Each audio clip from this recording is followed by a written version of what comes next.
Get my furniture down. I'm gonna go to the new live stream and I'll send you a link to post it in the chat.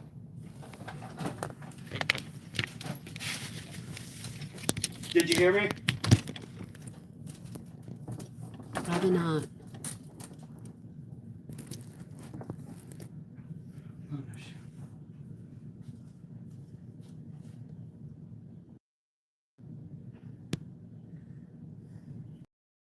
I don't know if y'all can hear me or not, but I can't. I'm fixing the problem right now. hide live video. Yep. Chat or anything. Yeah, unfortunately, this is what it means to go live from phone. I'm closing all this, but everybody sees. Okay, everybody. There's some people. Hey, Rosalind. Hey, Stacy. Sorry. Hey, y'all.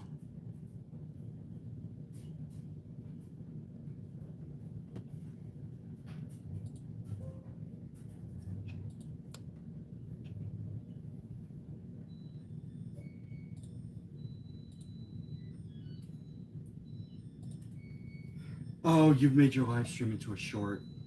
Uh-oh. It's fine. It's fine.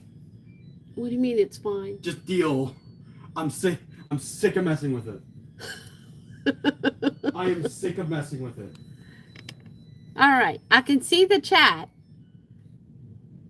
So I guess I'll have to turn my phone so you guys can see. Hear me, I've sent you I've sent you a link to post it in the old stream. Did you hear him, Stacy? Yeah, I have some people logging in. Hi, Renee. It's just to make sure everybody knows you're live somewhere else. Okay, thank you, son. I had some technical help here. We tested 3 times a couple hours ago, and I went and get dressed, came back, and it didn't work. So I'm not sure what's going on. Can y'all hear me okay? I'm not echoing, are y'all? Am I? Because I'm using my phone.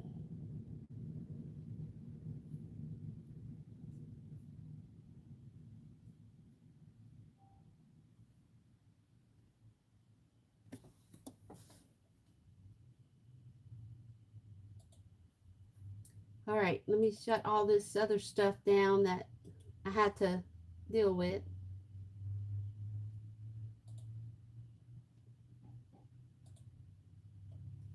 I may be able to just do it through my computer without all the extra stuff.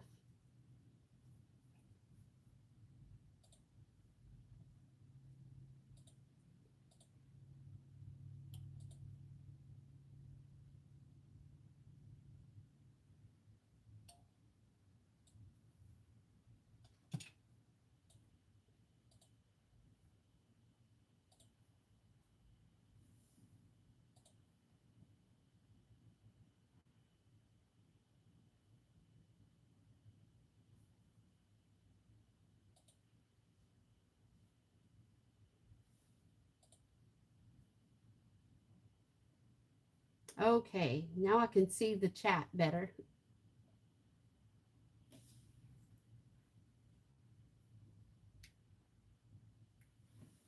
Can y'all hear me?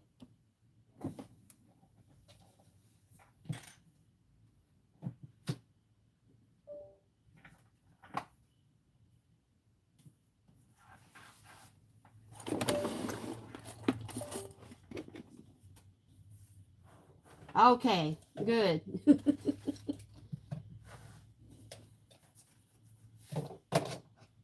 I'll tell you what, it's been a day.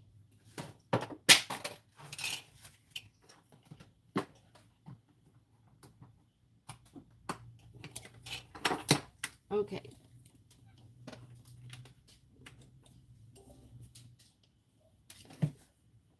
There we go.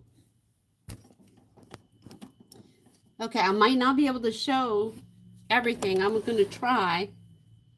Let's Let's see if I can point it down.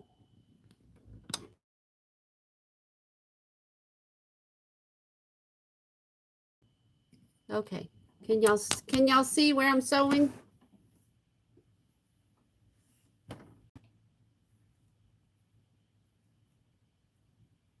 Okay.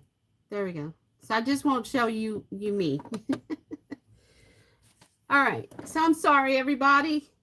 So I guess we're gonna probably have to have a part 2 for this, since we had to spend so much time messing with my computer. Like I said, we tested it 3 times and everything went fine. So I'm not sure what the deal was, but I do appreciate y'all waiting. I really, really do. Thank you everybody for coming to see. But like I said, we're going to have to do a part 2, obviously, because well, okay, because we just don't have time for everything else. I'm trying to see if I can't plug the second camera in so y'all can see me and I can actually point to my work table.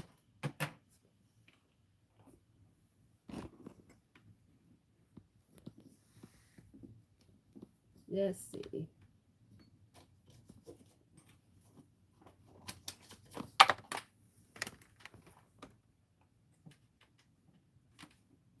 Okay. There we go.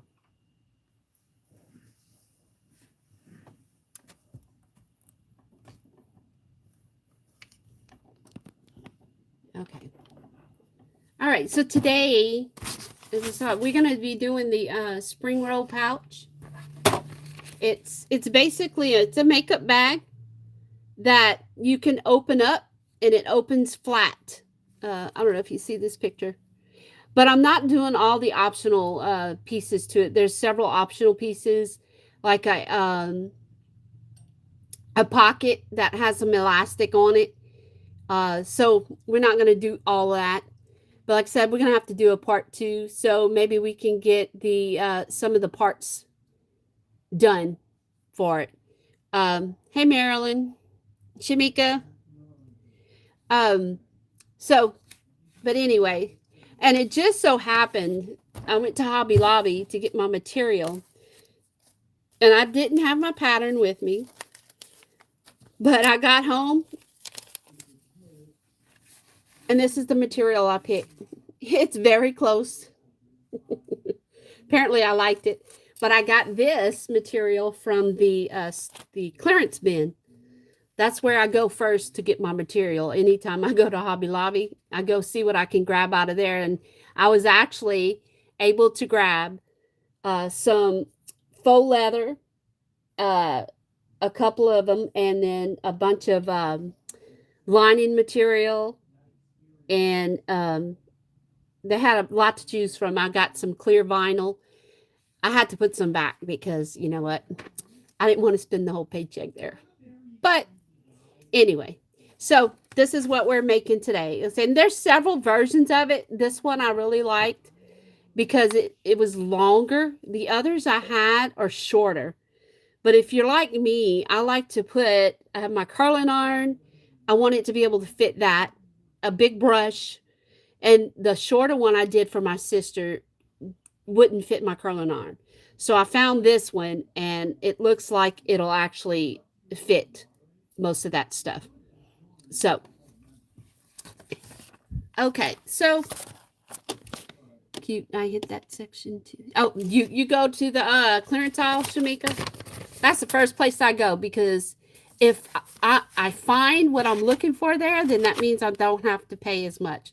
And then I did go through all the bolts of fabric to see if I could find the ones that were on sale. The ones they have little stickers on them. And there was actually a few that I found $2 a yard. So I picked some of that up. And there's some really pretty material I was able to find. So you want the bag, Stacy? Well, this is the zipper I'm using. The other one I'm making, I have a second one that I was going to sew last night, but life happened and I didn't get to. It's actually a teal, but I decided to go with this one for the live.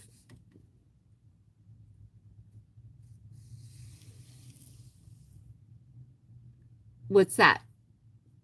Yeah, $2 a yard is very good, especially for that the material I showed you, which I'll have to show everybody later because I plan on making something with it and I cannot reveal who it's for yet. So, and I think the material might reveal that. So anyway, so let's get started. I'm going to do a couple of things. I'm going to go ahead and prep my zipper and with my zipper tabs to get that out the way. That way when we're ready to attach it, it'll be done. Um,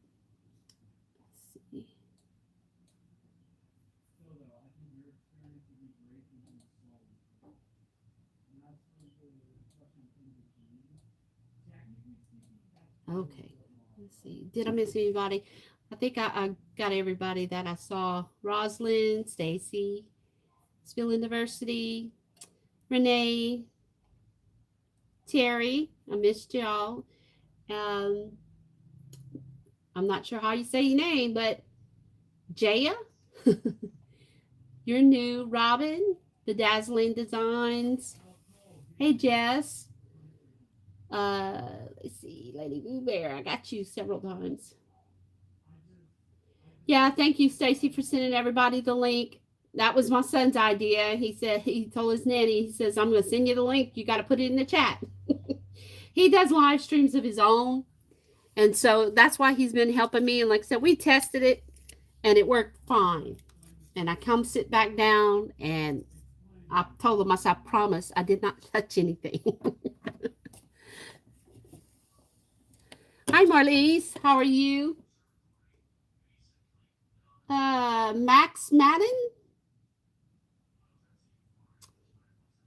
You skipped a cat live. Well, thank you. I appreciate it. Hopefully you like the bag. Like I said, we'll have to do a second part. Let's see. All right. Marilyn. Creative Notions. Hi.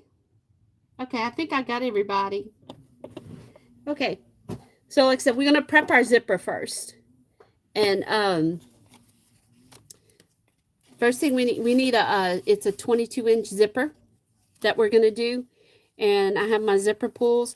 The big zipper is going to actually have 2 zipper pulls on it. So we're going to put one from each end on it. And I'm going to turn you down here. Okay, there we go. All right, so we're going to do the zipper pull. Get my lighter, the one that won't burn my fingernails. And we're going to put our zipper pulls on. And you basically, you take your zipper pull, you got the round end of it here like this. That's the end you're going to put on there. And you got to watch your direction of which way you want your bags to open. But since this one's going to have 2 zippers on, it really doesn't matter. It's when you put your one zipper pull, you need to make sure that you're putting it in the right direction. Because if you want it to, and it depends on your bag really, what direction you want it. Not necessarily if you're right or left-handed. It's where your bag is going to sit. So if you have your bag sitting on your hip, you're going to want it to open really left to right if it's a hip bag. But if it's a purse, you want it right to left. So there's one zipper on there now. So I'm going to go ahead and I'm going to put the second one. I'm going to just turn it to the other side. And we're going to melt our ends real quick. And then we're going to put our second zipper pull on. And they'll meet in the middle.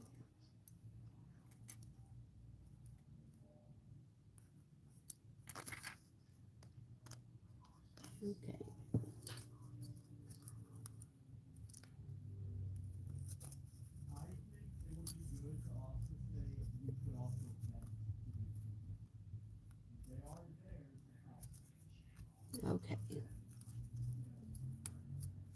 See, and I don't know, y'all can't hear the click, but when there's a little click. Okay, so see, it opens up from the middle, because that's how our bag's going to go. That way we want two zippers to where we can open it up like that. So that's our zipper. We're going to actually do our zipper, a zipper tab. And on this one, they give you, it's a little bitty piece. This is my lining fabric. And what I did is I interfaced all my cotton fabric, all my fabric with SF 101 interfacing. And thank you, Rosalind. Hey, Shay. You can do that. And they also called for foam or fleece batting to put on the main body, but I'm not going to do that because the material I did get was duck fabric. So, but on your zipper ends, I'm going to straighten this out real quick. Oh, this was one of my purchases from Hobby Lobby. It was all their Fiskars is 40% off. So if you need some Fisker stuff, rulers, it's all 40% off. So I picked this up, as well as a new ruler and something else. I can't remember what. So when you put on your end for your zipper, you're going to put it,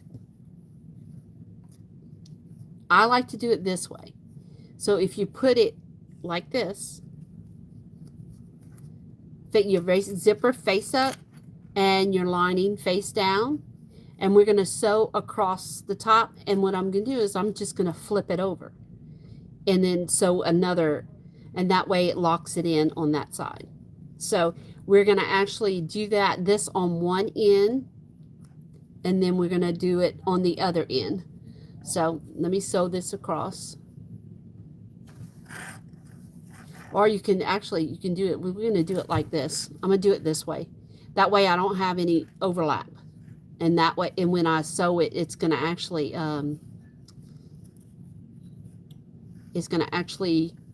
when I flip it, when I flip it like this, it's going to it's the width of the zipper is what I'm trying to say. So we're going to go ahead and do that. And you're going to do this, all the seams are going to be at 1/4 of an inch. It said, and in the pattern, it'll tell you unless it specifies differently. And the edge of my foot is 1/4 of an inch. So I'm just going to line it up with the edge. I always back stitch on these and go over it a couple of times because you don't want your zipper to move.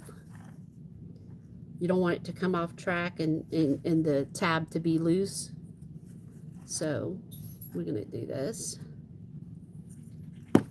Oh.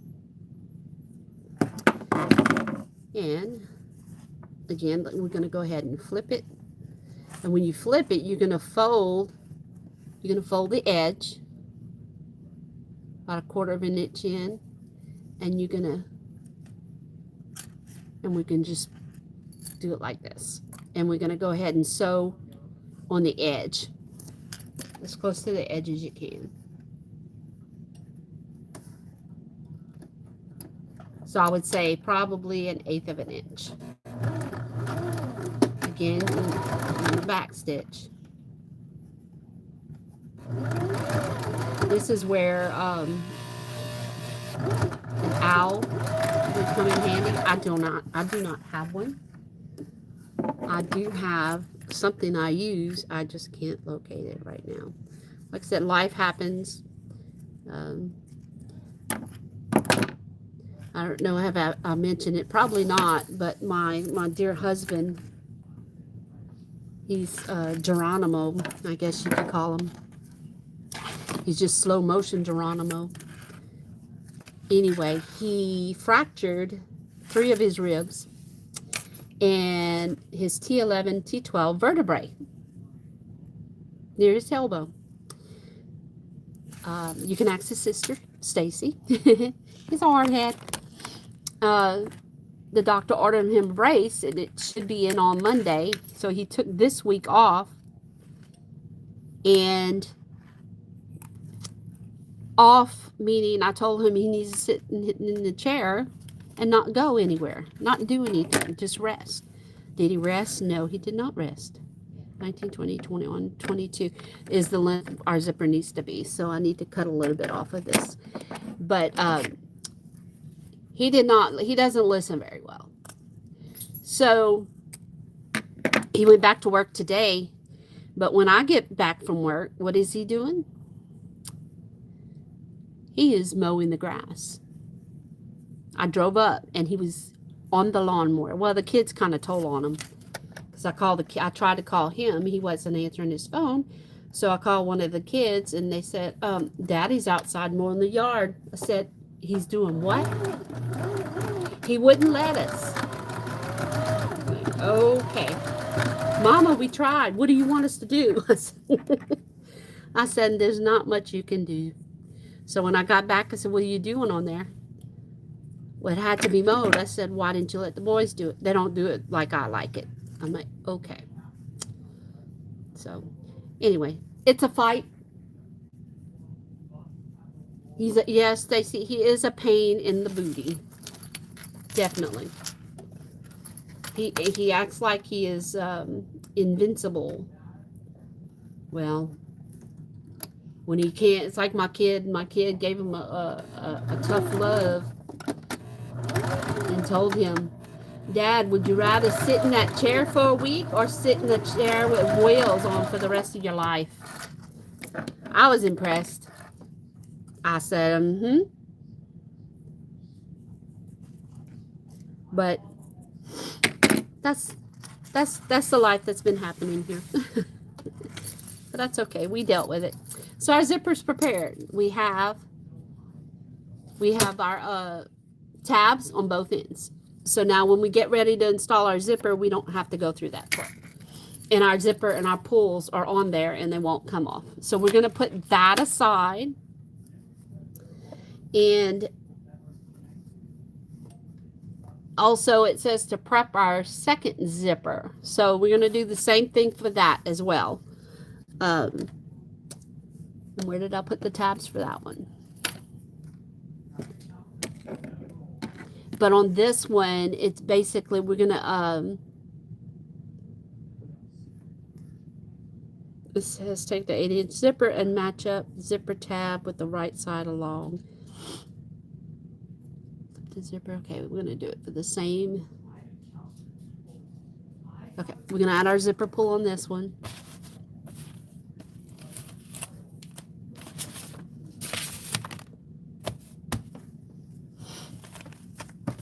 I can find it. There it is.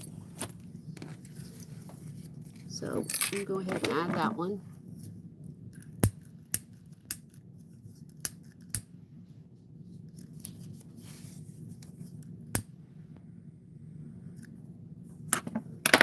Okay. So I'm wanting it to open left to right. So I'm putting my zipper tab in on the right side. Looking at my zipper, I'm putting in my zipper pull on the right side. If I wanted it to open from left to right, then I would put it on the left side.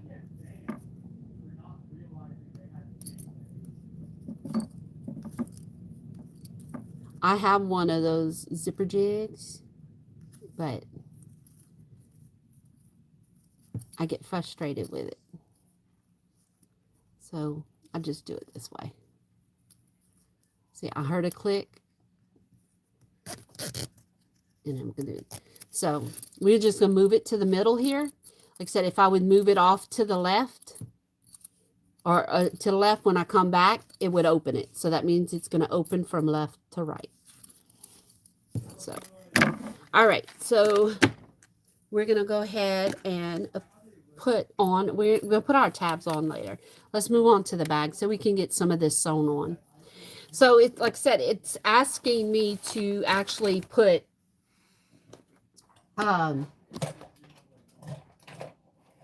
it's asking me to put some, oh, my pattern piece, some foam or fleece to the back. This is my main piece right here.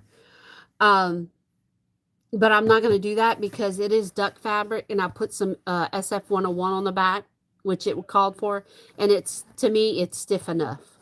It's stiff enough for a makeup bag because I don't want it too stiff to where I can't, if I'm going to pack it in another bag, I don't want it to be too stiff to where it won't, you know, it won't fit properly. So on the pattern piece, they have two markings up here. This is going to be for our handle because this is going to, on the top of the bag, we're going to have a handle that we can carry it. So it calls for rivets, but I'm not going to put rivets. I'm going to go ahead and just sew the handle on with my sewing machine. I didn't pull any rivets out. So, but in order to get it right, I have to, we're going to mark, we're going to go ahead and mark our boxes. And it's going to be hard to see on this fabric. So what I'm going to do is, let's see, I'm going to go ahead and pin the edge of this fabric right here. And that way I can mark it with a marker.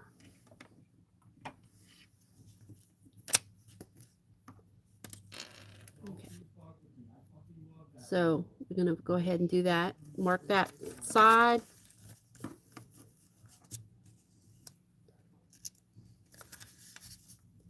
And I'm going to mark the other.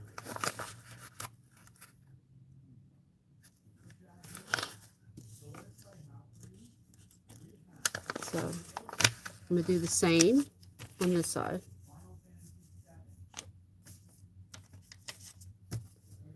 In bag making, you do have,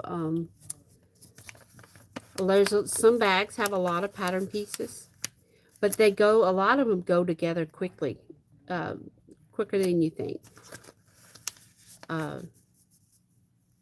And a lot of patterns, some of my friends say, oh, it's 20-something pages. You know who you are.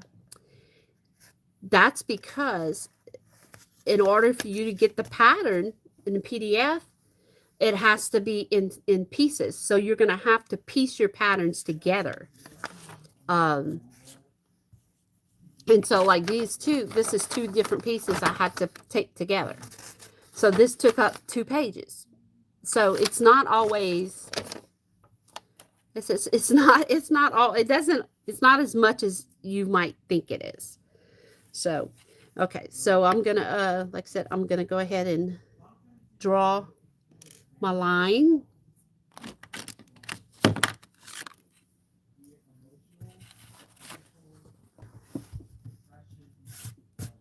Okay. And this is my, so we're going to go here.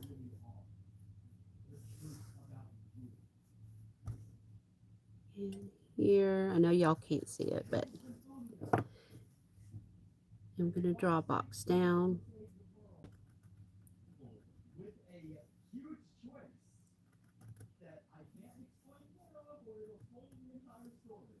Okay. And this is just giving us a guideline of where to put our handle. Okay. So this is our handle piece. And all we're gonna do is we're gonna fold it in on itself. And we're gonna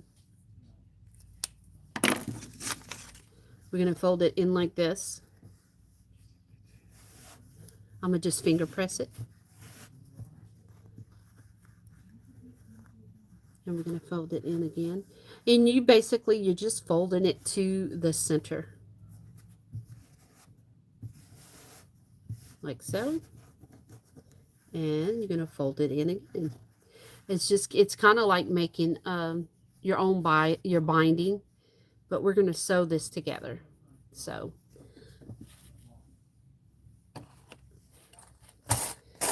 another thing that happened is my clip bag, while my son was fixing my computer, oh, it fell on the floor. All the clips went everywhere. But you know what? We're going to go on. We're going to go on. So my sewing machine here. And we're gonna just sew like 1/8 of an inch from each long edge. Let's see. And you can't, almost forgot, you have to fold this in, because otherwise you'll have raw edges. So we're gonna fold this in, and then we're gonna fold it again. So that edge is gonna be pretty thick.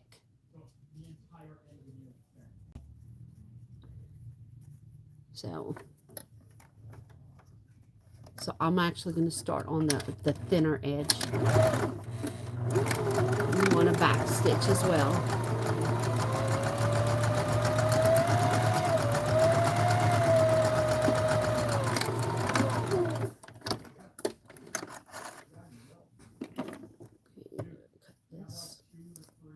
Cut this. And take my clips off. I'm going to fold the other edge.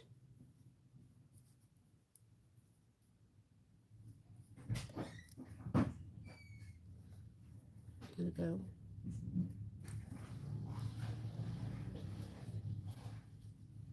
Okay. There we go. So now we're going to do our other side.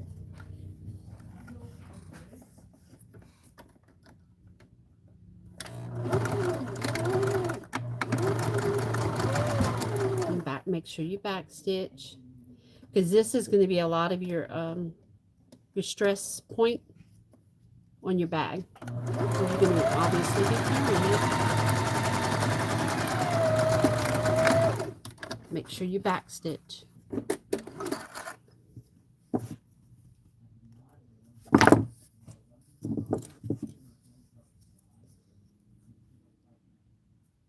Okay. Now we're going to put it, go ahead and put it on our bag. These are the marks. These are the marks we made, so we're going to just line it up with this. I don't know if y'all see. Okay. We're going to line it up with this, and we're just going to go to the sewing machine, and we're just going to, what we're going to do is going to sew a square, and we're going to sew an X in each square. When you put the X in each square, it actually gives it some stability, and actually gives it some strength.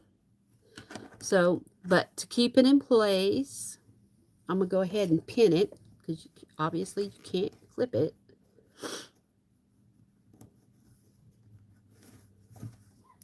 Sorry, y'all, I'm not looking at the chat because I know I was late coming on, so hopefully I have Stacy and Roz are my moderators.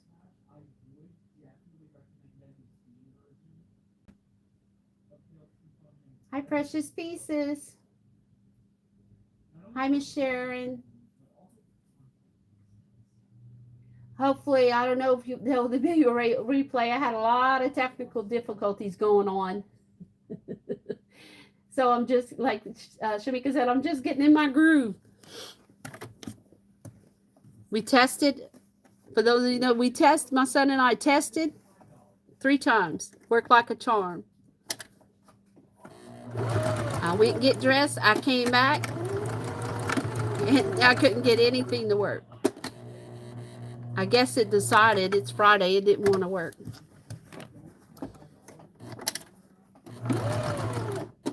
And that's why I do on Fridays, because I actually get off at noon.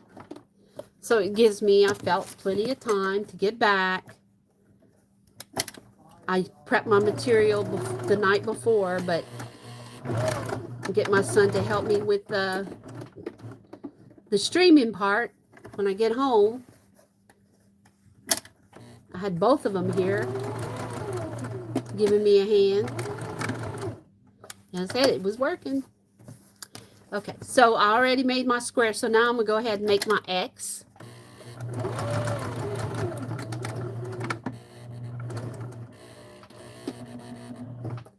And you're going to have to go back over one of your top or your bottom seams to be able to get to your second line, your X. So that'll just reinforce it. So I always like to go over the top one again, the one that is actually at the edge here. Oh, sorry, y'all can't see. The one that's at the edge. So we're done with that one. So I'm going to go to the second one.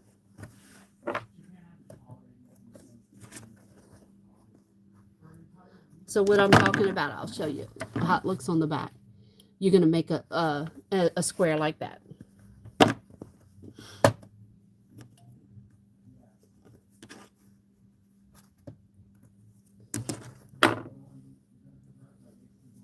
Okay, so let's do the second one.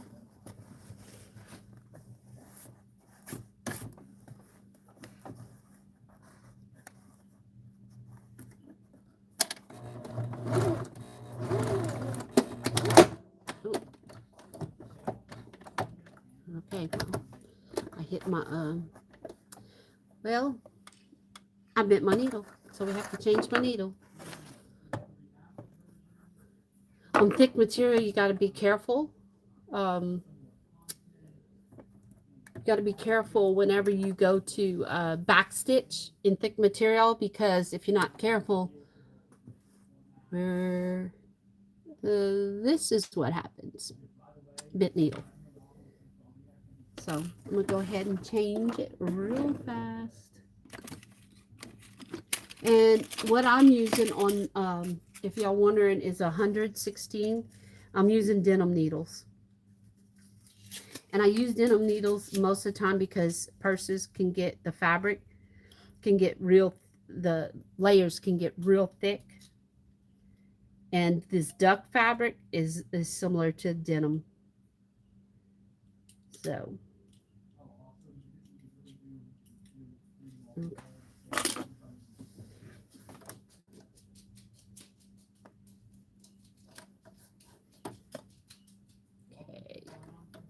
And on my machine, the flat part goes to the back. Okay.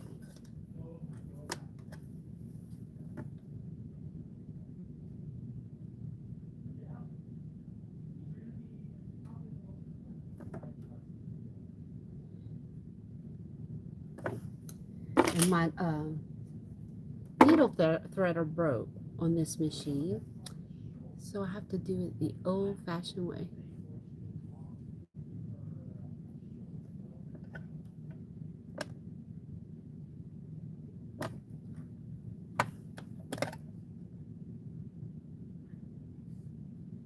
And my eyes are not the best. Here we go.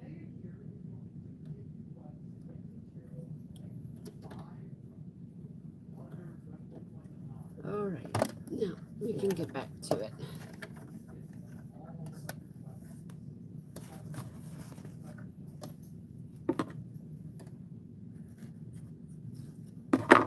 Okay. Let's try that again. So now what I'm gonna just do is I'm gonna hand turn my wheel. That way when I go back stitch, I can make sure it doesn't hit my my foot or my plate. Okay. Now I'm gonna do the same here. Back stitch once and go forward again so I can turn.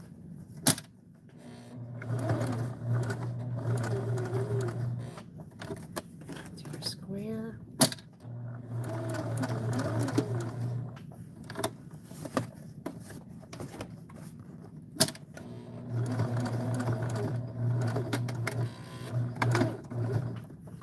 We're going to start our cross.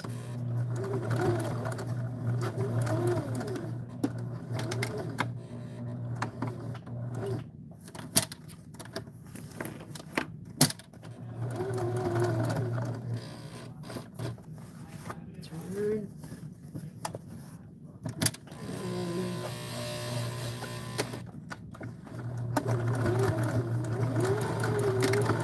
Okay, and there's our second one. Take our pin out.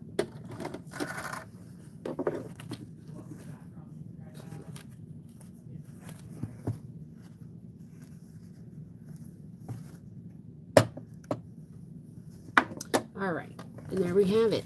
We have our handle. Like I said, and you can also do this with rivets, and that's what the pattern calls for, rivets. But like I said, it's your bag, you do it your way, and that's what I'm doing. Well, I don't know if this will be my bag, but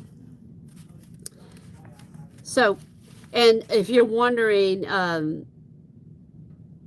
when you put the handles on it, they put it on, I guess it says a 1 5/8 inch. So you can, I'm sorry, looking for my next page. All right. So now we're going to do the divider pocket. The divider pocket is what's going to have the second zipper. And so we're going to go ahead and do that next. Oop, I still have some thread I didn't cut. So let me cut that thread. Let's see.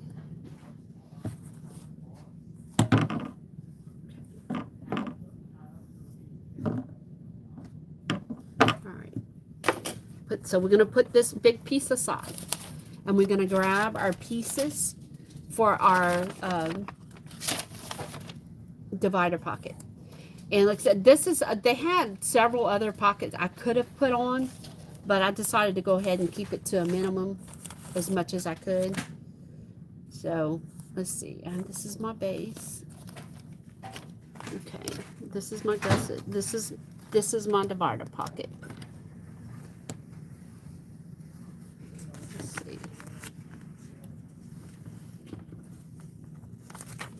So we should have 4. I should have cut 4 of these out of your lining fabric. So I have 4 pieces, and I have them interfaced with SF101. So basically what we're going to do is, this is all going to be lining fabric that we're going to use for our pocket. So you can actually choose, if you wanted your lining to be colorful, you can choose different colors. I just went all with the same color. So with right sides of the interior facing up, we're gonna and this is gonna be the face up part. It's we're gonna center the divider zipper right side facing up along the top edge. So we're going to be adding a zipper to this pocket. So that would be that second one that we had, and I did not put my little tabs on it. So let's do that now. Let's see.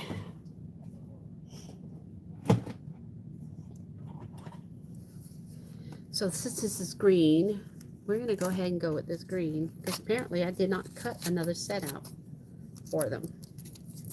So, and this right here is fabric from the Dollar Tree in their little bins. I like to use that for like interior pockets or like tabs, like what we're doing now. So what I'm going to do here is I'm going to just cut me 2 squares. And I am going to cut them with my scissors because I don't need them very big.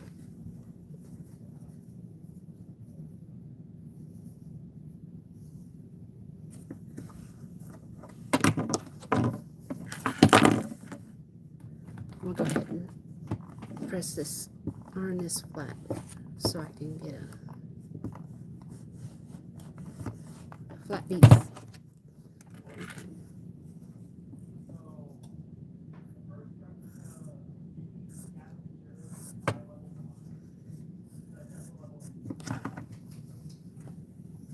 Okay, so we're going to cut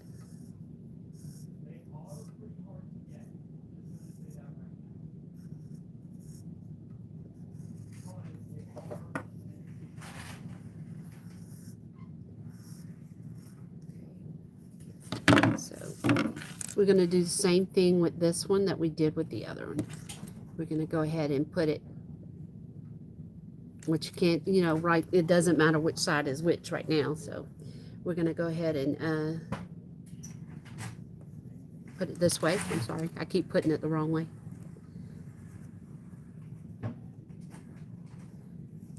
You're going to cover your zipper here.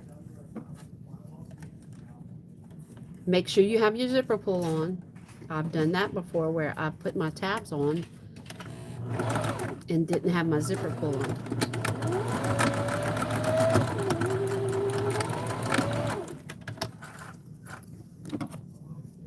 So there's, I'll go ahead and do the other one and I'll flip them both at the same time.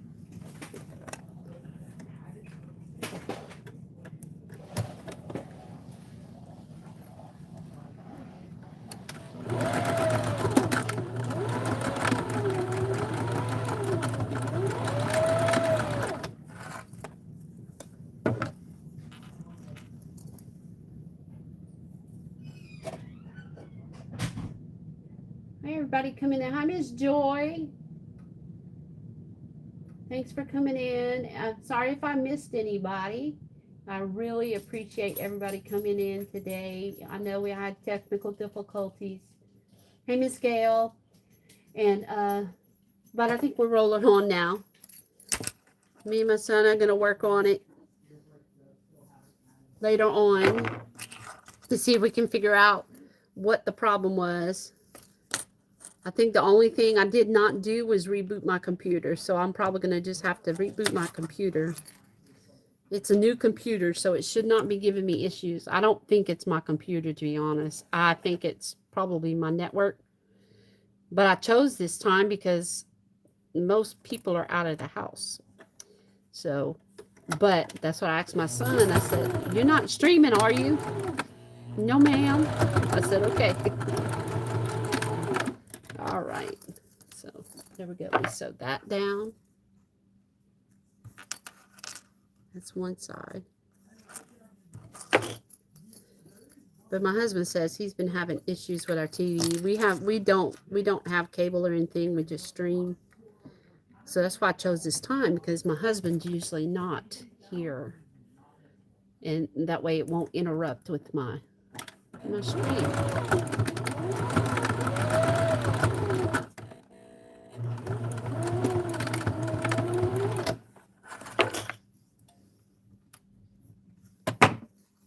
Okay.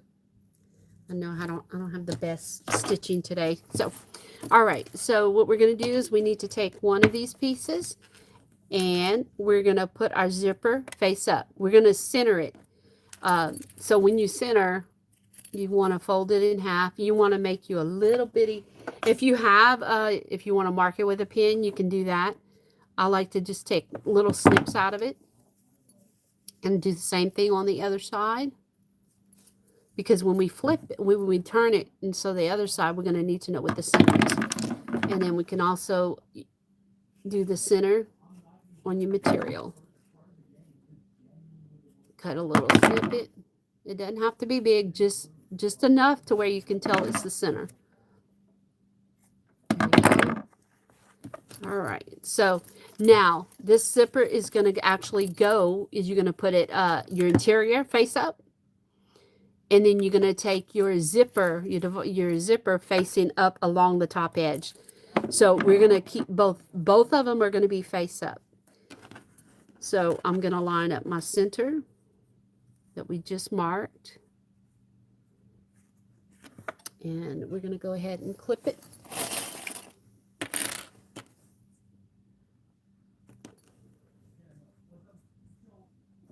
Clip it here. Here.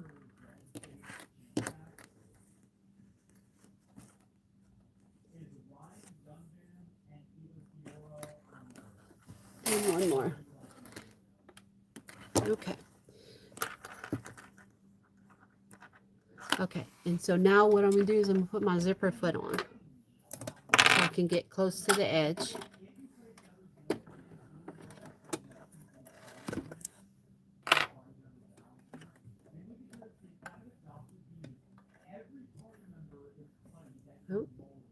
some drama going on here. Let's see what happened here.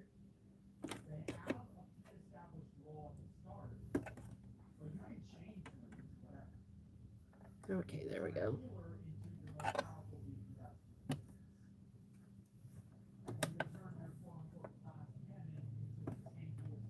got caught underneath my foot here.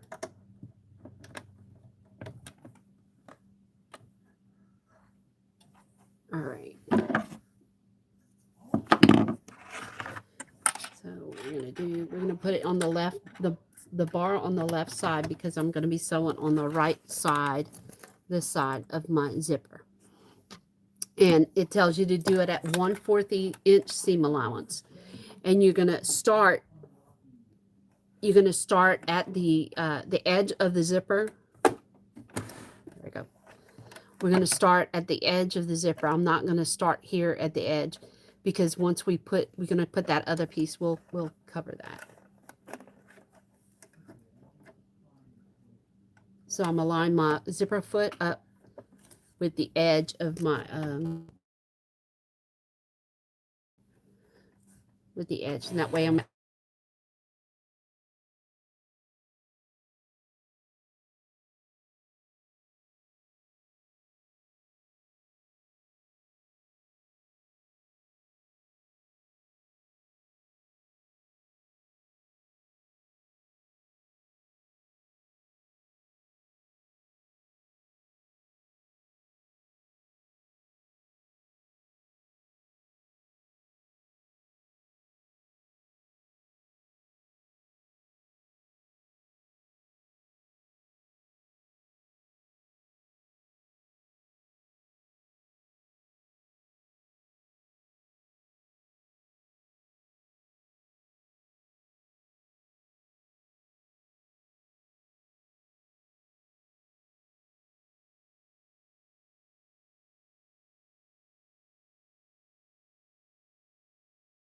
Did I freeze? Oh, there y'all are.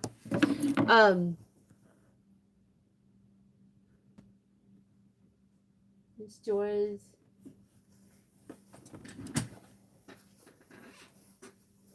Okay. So we're going to take, this is the part we just sewed. So we're going to take our other piece, our other lining piece, and we're going to put it face down.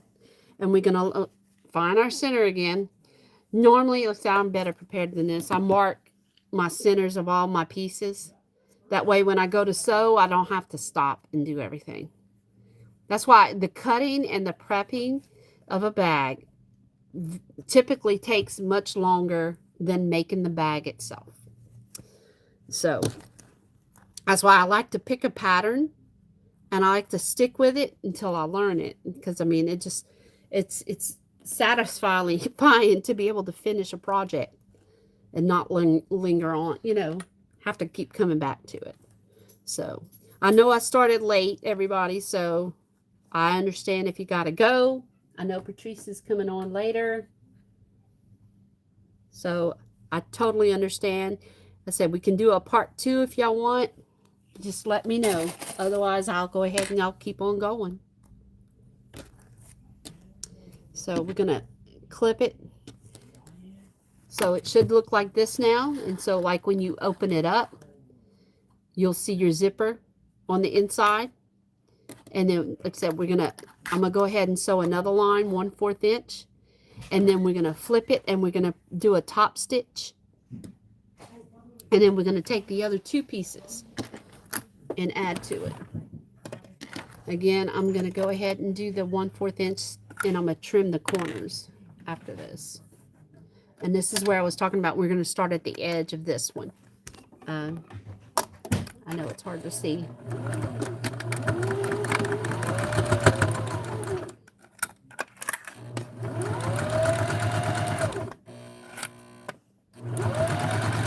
And always remember, when you get to your zipper,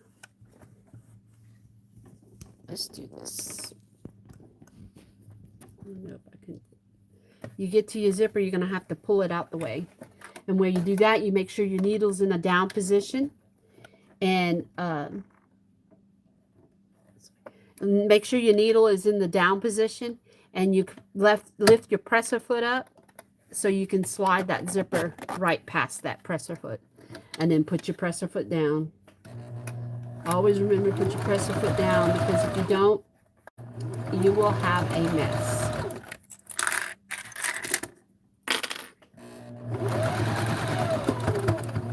And always back stitch. It's not like quilting. You have to back stitch, because this is a bag you're going to be carrying, and you don't want it to fall apart.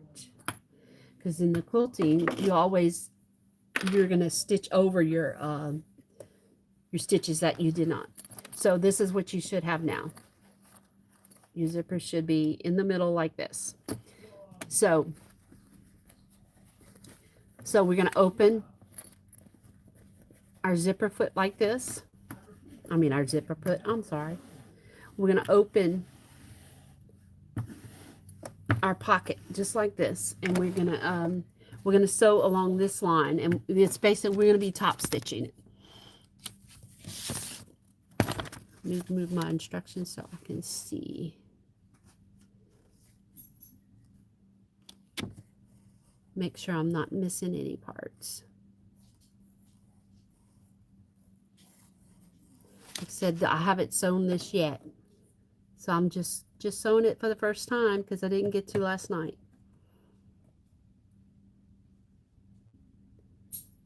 Trim the corners, open the divider pocket, and press seam allowance toward the exterior.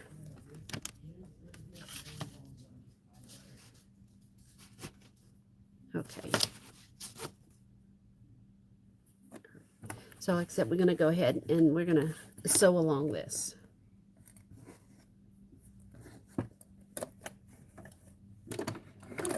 And I still have my zipper foot on.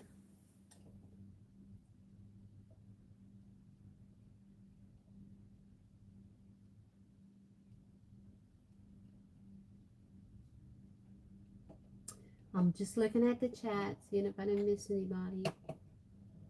Thank you, Marilyn. It was in the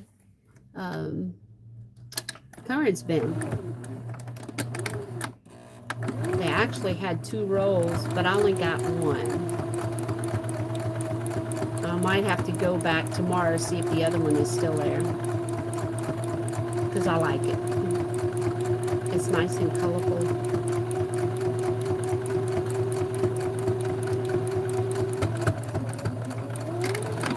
Okay, so there's our top stitch.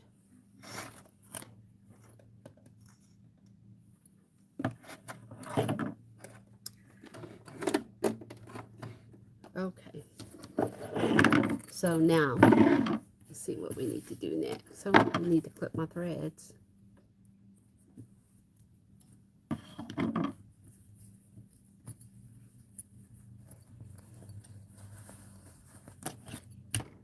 All right, 70 with the second side of the zipper and remaining divider pocket pieces. Okay.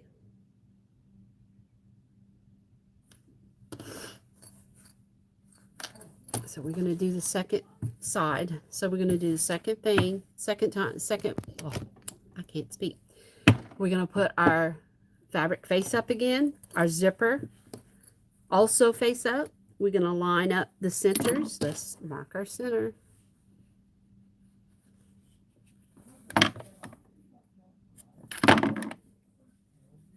Mark our center here.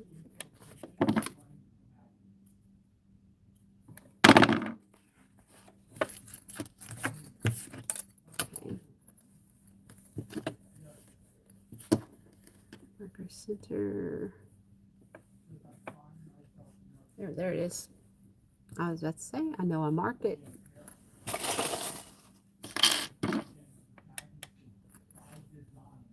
Okay.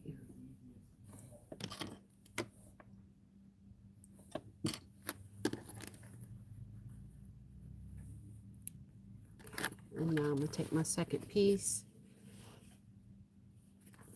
Mark my centers.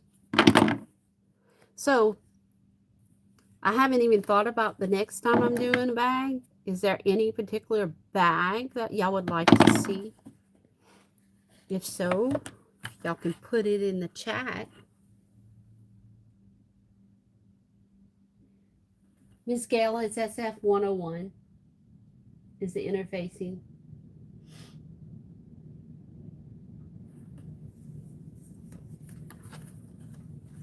I really, that's mostly what I use. I very rarely use anything else.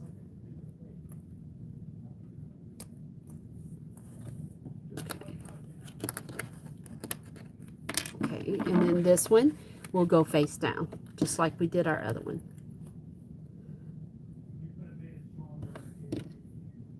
So I'm gonna just take my clips, transfer them.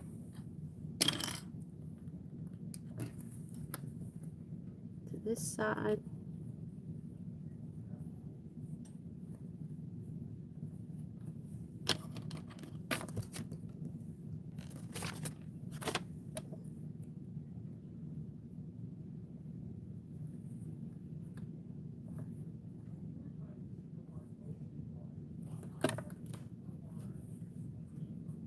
Okay, so now we're going to do the same thing. We're going to go 1/4 inch seam allowance along our zipper there.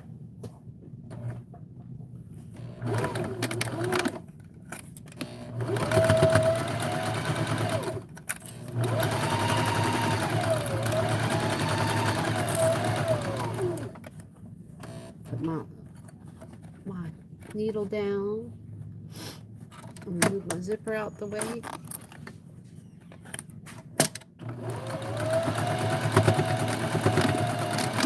Okay.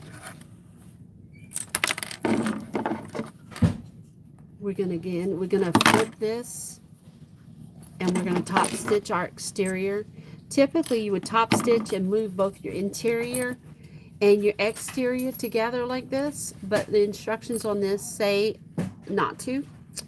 And I have a feeling I know why, but we'll see when we do it. So I'm gonna finger press this down and we're gonna go ahead and top stitch it. About 1/8 of an inch from the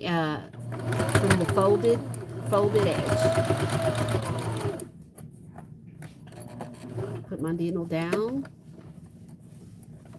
Raise my zipper foot. Move my zipper out the way and continue on.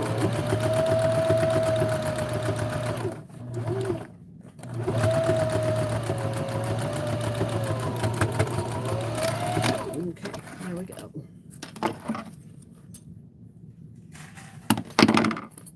And also I ironed all my material before I started, except for that one piece I had to cut last minute. So there's your zipper. Let's see.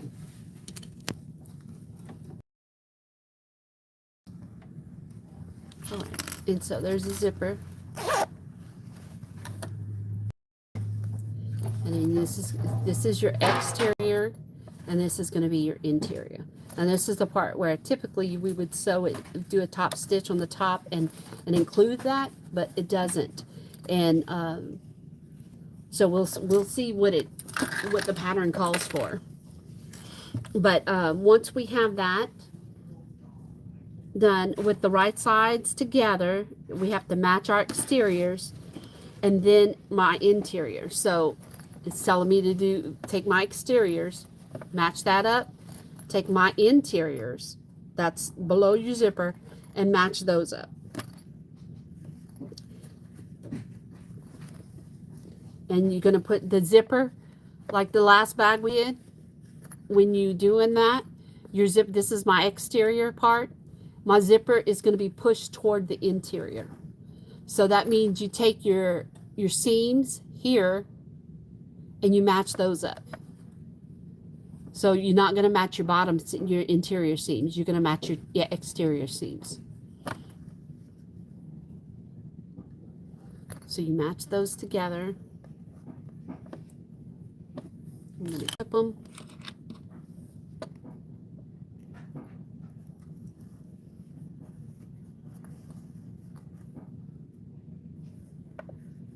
Okay. And I'm going to take this side. I'm going to do the same thing. I'm going to match my exterior seams.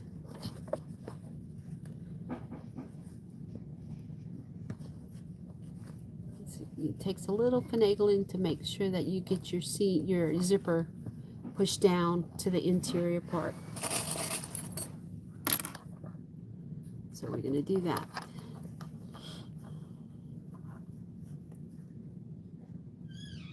Okay, so when we sew this down, what it's wanting us to do is we're going to start off with a 1/4 inch seam allowance on the exterior part of our bag. So I'm going to clip those so they line up.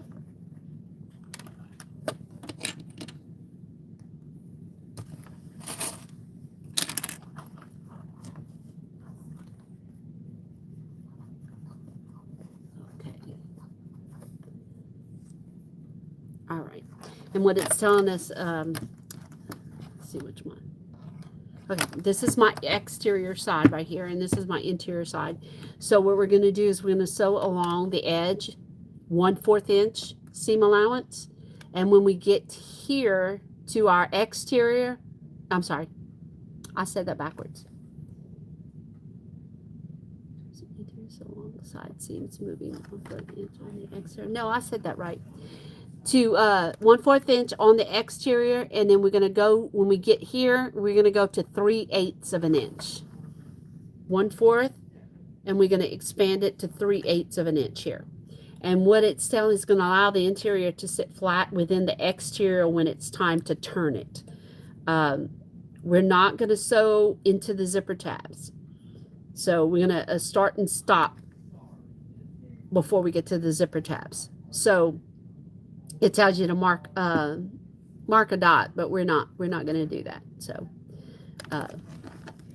and then after we do that, we're going to press our seam, we're going to press open, and we're going to turn our divider pocket right side out and press it flat, and we're going to trim all our raw edges if we need to. So we're going to start again at 1/4 of an inch. I'm going to go ahead and put my regular foot back on, and for me, I'm using a Janome HD 5000, and my foot is the A foot. My regular, that what I use. It has the clear front end. So, okay, so 1/4 inch seam allowance. I'm gonna stop the zipper. I'm not going to go over my zipper, so that means I'm going to back stitch, and then I'm going to go over the zipper part. I'm going to start at the bottom. I'm going to go ahead and move to 3/8 of an inch, which is a little bit and back stitch.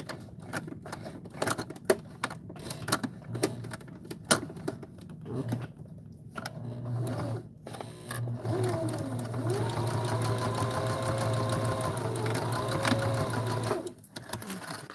And again, we're just doing our sides. We're not doing the bottoms.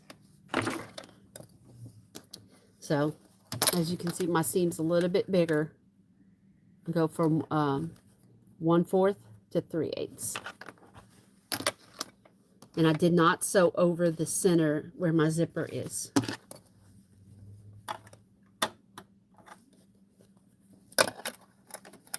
I'm going to do the other side.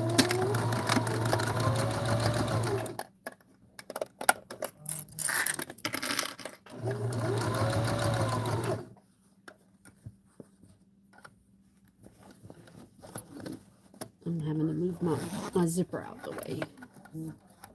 So I'm a back stitch, jump over to the interior side. I'm going to go to 3/8 of an inch.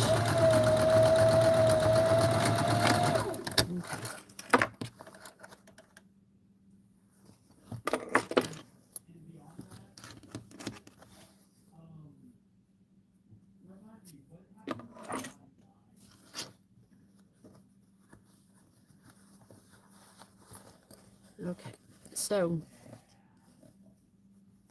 what we're going to do is we're going to turn it. Take that thread out.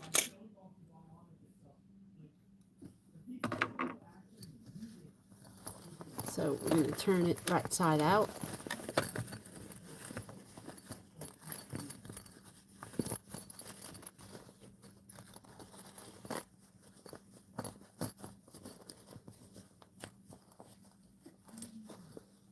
Okay.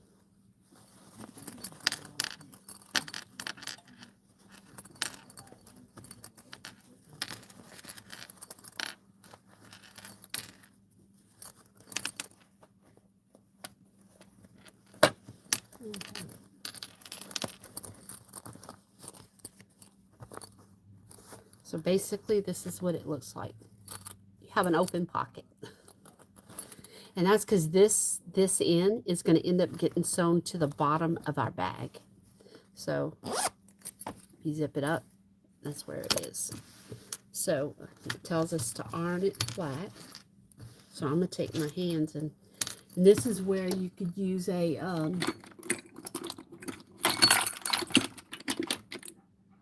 I don't know where it is, so I'll use one of my markers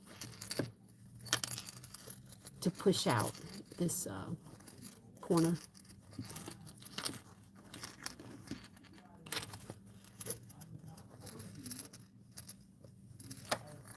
And also this corner. There we go.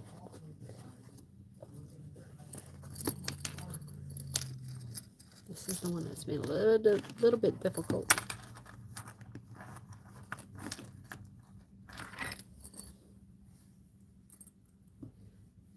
Shamika, I sewed around it. I did not sew it. These instructions said not to sew over the tab. Because like I said, like I'm doing right now, and I'm trying to flip it out. But there's a lot of bags you do sew over the tabs.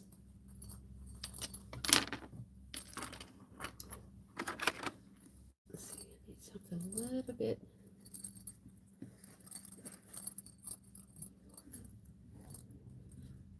It's actually one of the first bags that I've seen where you don't sew over the tabs. But this actually will allow it to open, sit better, not open. Okay.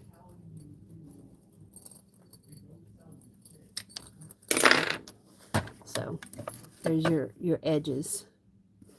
Okay, so it says to iron it flat, so we're going to just pass the iron really quick on it, because I don't want my zipper catching on the inside.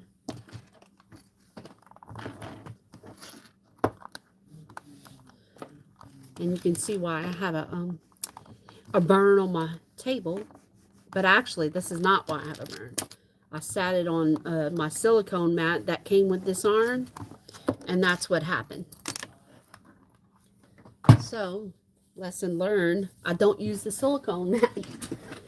I stand it up now.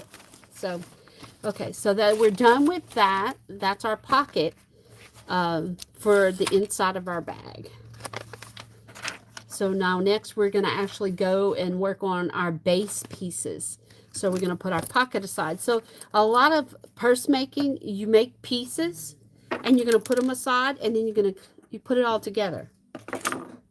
It's kind of like when you're doing your quilting blocks. You sew a block, and you sew a second block, and when you've done, you put them together. So we're doing the pieces, little pieces at a time. So next it's telling us we take both our base pieces right sides together, and we're going to center the divider pocket in between.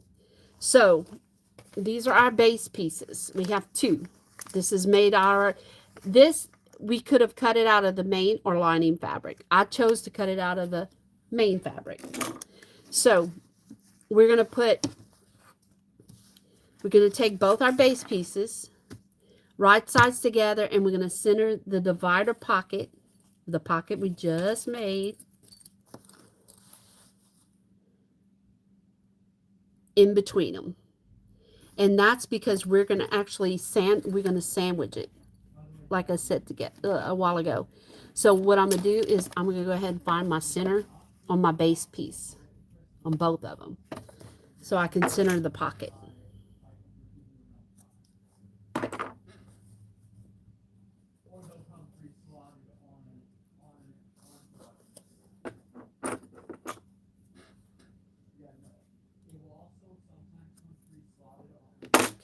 I'm going to do the second one too.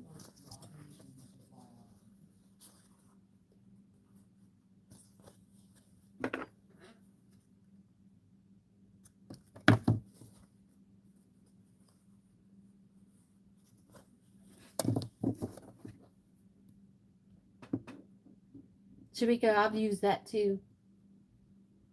I don't use my scissors anymore.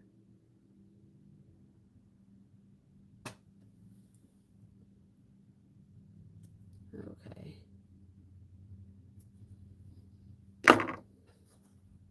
Okay. So that's what we're going to do. We're going to go ahead and we're going to center. Because remember, we marked our centers on our interior pieces earlier. So I'm going to go ahead and center that. I'm going to put a clip or two so it doesn't move. Like that. And I'm going to take my other piece. We're going to, and again, it said right sides together. So we'll flip it. And we're going to center that. Move our clip. Move our clip there. And then I'll work from the inside out.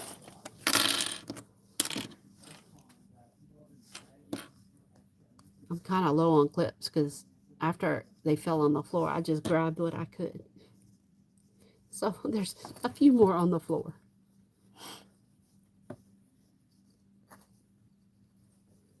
Okay. Clip that here.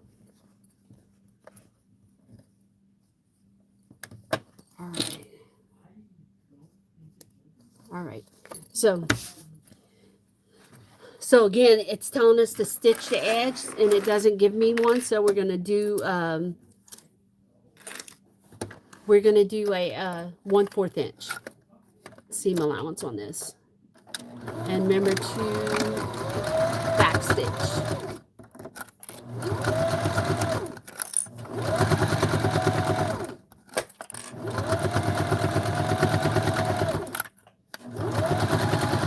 But y'all, but I love seeing these bags come together. I just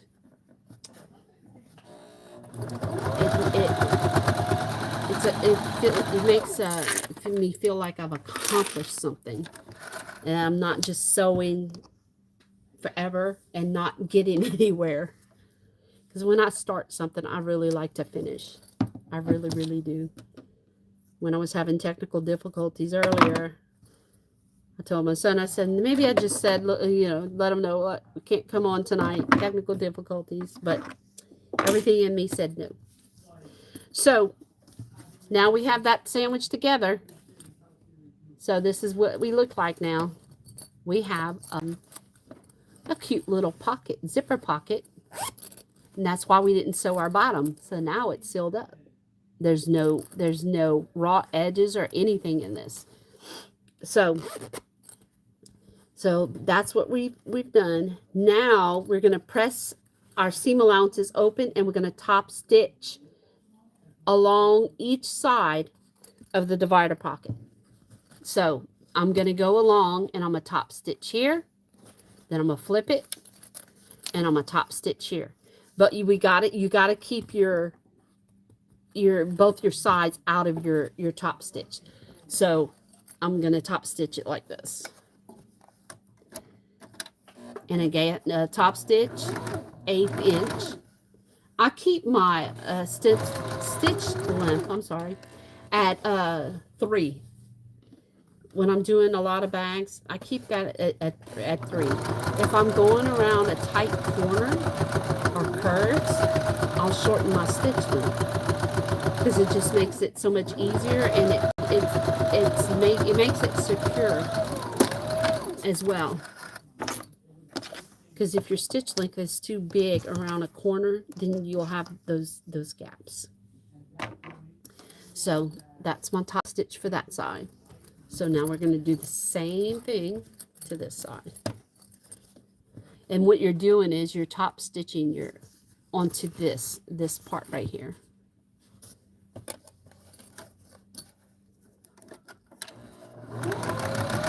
That way it lays flat.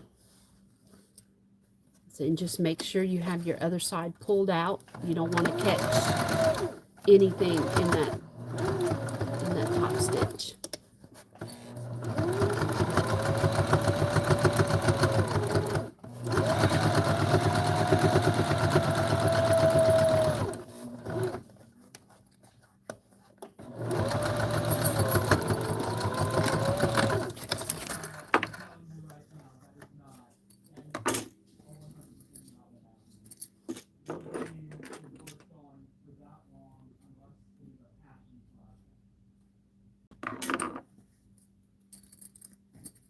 Okay, so there's our top stitch on both sides.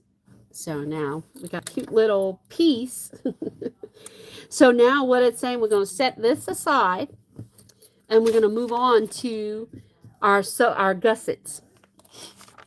Believe it or not, this is we're getting close to the end. So this is another one that they suggested you can do either main or lining, and I did the main fabric. So oh, I'm sorry, that's the wrong one. I need my gussets.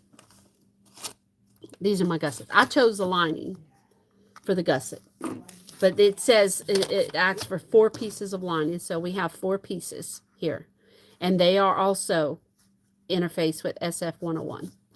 So we're going to take, first it's telling us to go ahead and take and match 2 of the gussets, right sides together, and we're going to sew the curved edge in the bottom straight edge. So we're basically going to make a tube with it. We're going to leave our edges, our ends open.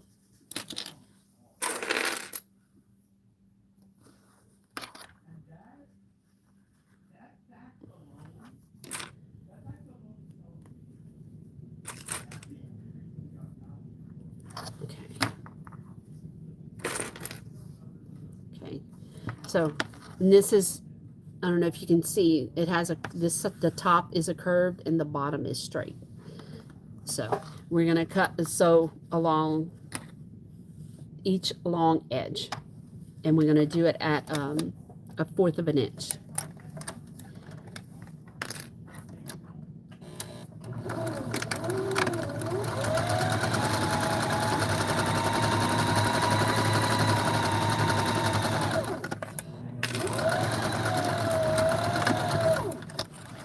At one side, I'm just going to flip it without cutting it. And cut it when we're done with this side.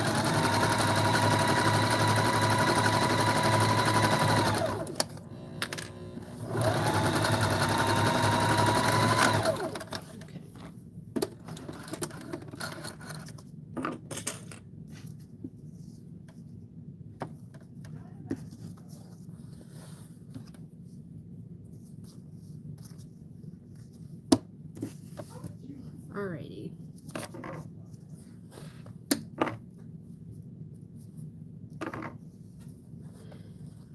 Okay, and so this is what we have so far. We have a tube here. So basically now we're going to go ahead and we're going to repeat it with the second set of gussets. It's also asking us to take a notch. It's asking us to notch our curved edges this with pinking shears. So wherever they are, I will do that. An alternative is, if you don't have pinking shears or you can't find your pinking shears, you can go ahead and do your own notches. And this will actually just help it to curve when we're ready for it to curve.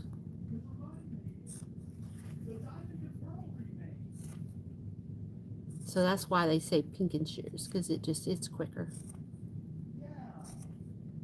You gotta but make sure that you're not cutting your seams. You wouldn't want to do that.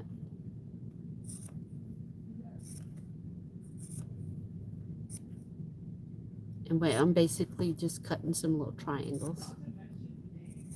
Okay.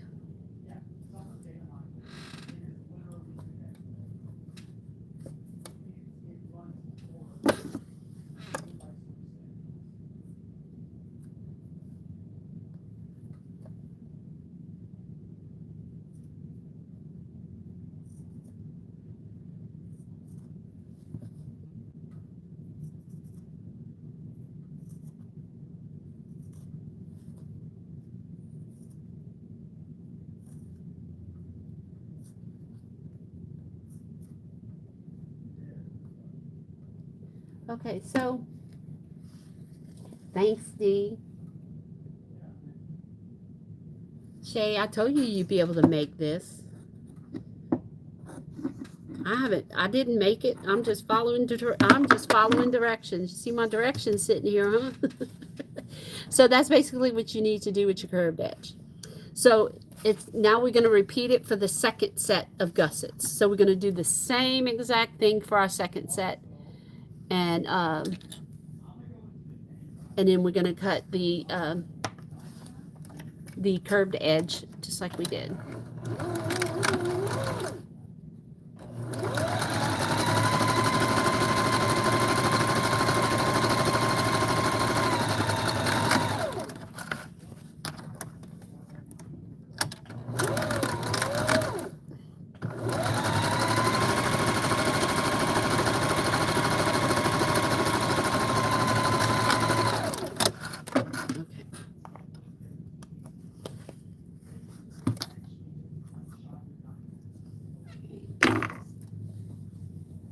I sure wish I could find my pinking shears. I had them yesterday. No telling where they went. All right. So, again, we're gonna and you can also just do some clips like this. So we're gonna do both, and we'll see how they both end up. You just clip it. Just make sure you're not clipping your seams though.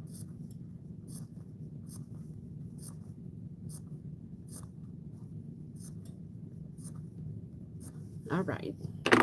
So this one, I did just a bunch of slits. So there we go. Now what it's asking us to do is we're going to turn our gussets the right side out, and we're going to put the top, make sure our top curve is actually flat. We're going to make sure of that. Okay. And then we're going to do a top stitch for both gussets.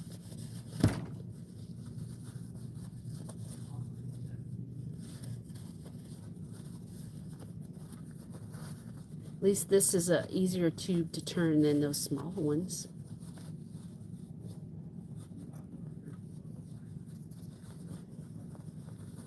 Okay.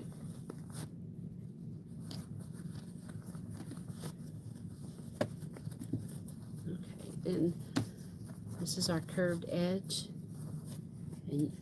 And there's a way in to get your hems flat. You can take your hand, you have two fingers, and you just roll. You roll the edges.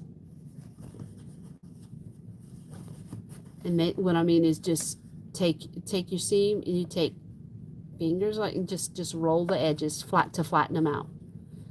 Use your fingers to feel where you're and that'll, you give it a good finger press. And you could also just kind of run your finger underneath there. And you can do the same thing for your straight edge. And do this before you iron. So we go ahead and flip this one out.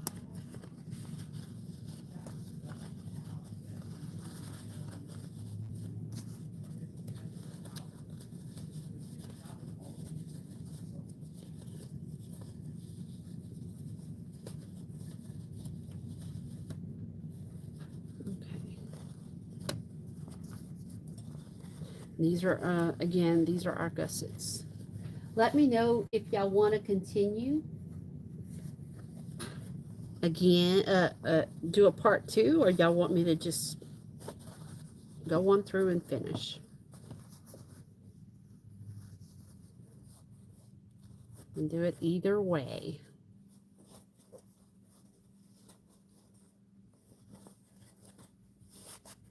Okay. Rosalind, I'll move my machine. I'll move my camera in a minute. Okay.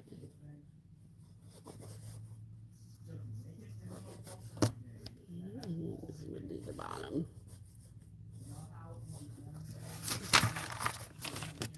Okay, now we need to iron it flat because we're going to do our top stitch.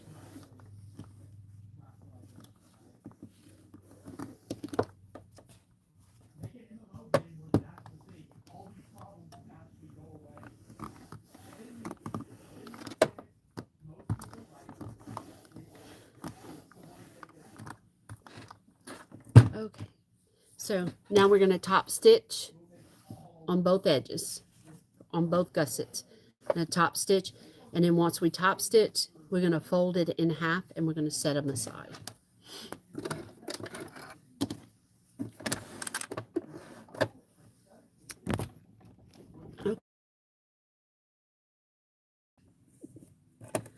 All right, I'm going to start with the straight edge first. And again, we're going to do just like 1/8 of an inch from the folded edge.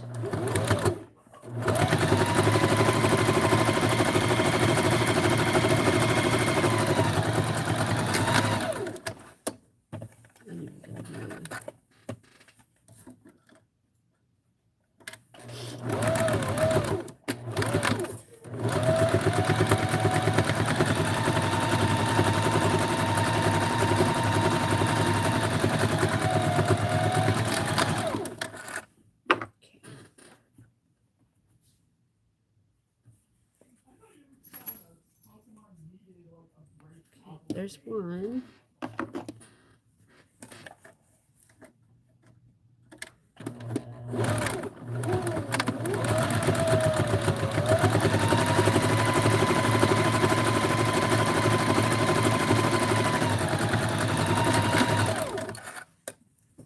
And do your second side.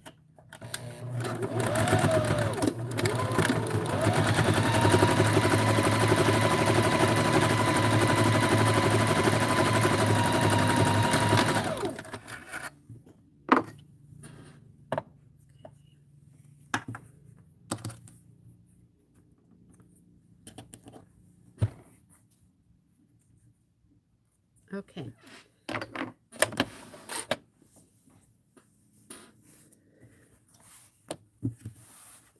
Okay, so it says press both gussets in half. We're going to match the raw edges.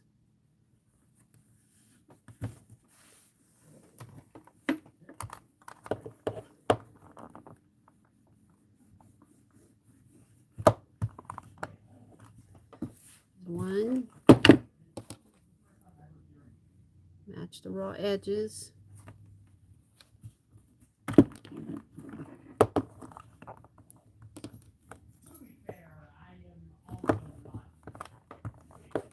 Okay. And then we have to set these aside. So these are our 2 gussets. And that.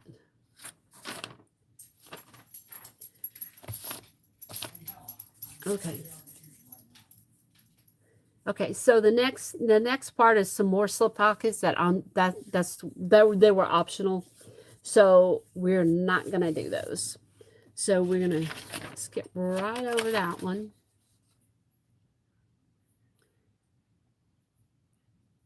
And we're gonna move on.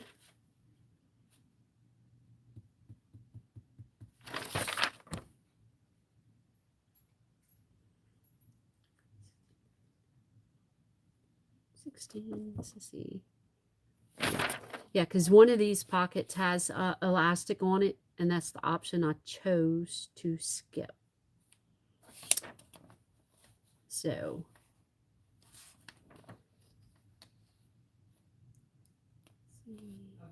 okay, so now we're going to go ahead and move on. We're going to assemble the interior. So we need front and back options. These are our front and back. This was the one that you can either select the lining or the exterior, and I selected the lining. So move this aside. We need our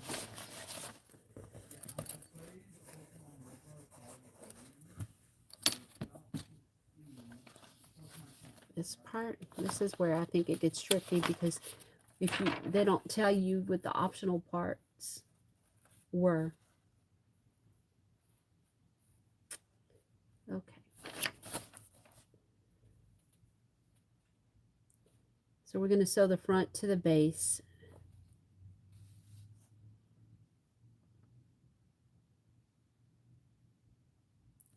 Okay. So the back is going to sit. Let me read this because I want to make sure I have the right pieces. We may have to do a part 2 on this, because it's already, oh, it's almost 7 o'clock. So what do y'all think? Y'all want me to finish, or y'all want to do a part 2 on it?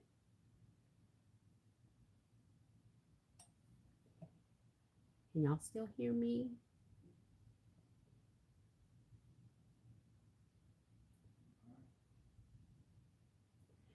Yeah, it's cool until you get to parts when you eliminate stuff.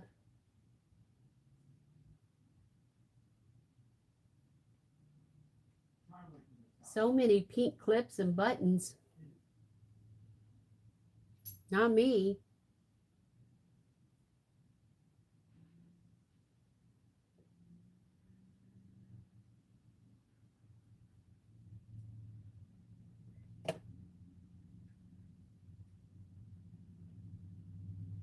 Finish? Y'all want me to finish? Keep going? Okay. All right. Well, give me a minute. I got to read the instructions on this part. Since I'm skipping some options, I want to make sure I'm not missing anything.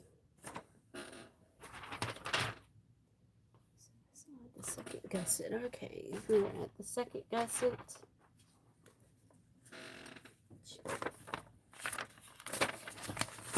9. Okay.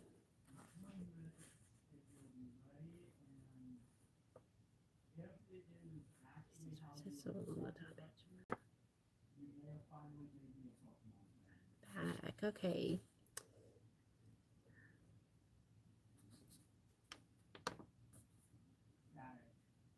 Okay.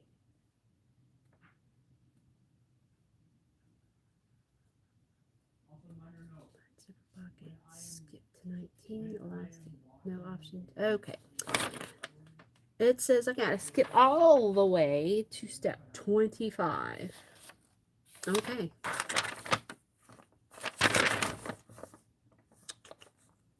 Maybe I'll cut the pieces for the other one I cut out, and we'll do the optional parts. I'll do the optional parts. Okay, so I have to lay out the interior with the selected front and back options. So, front.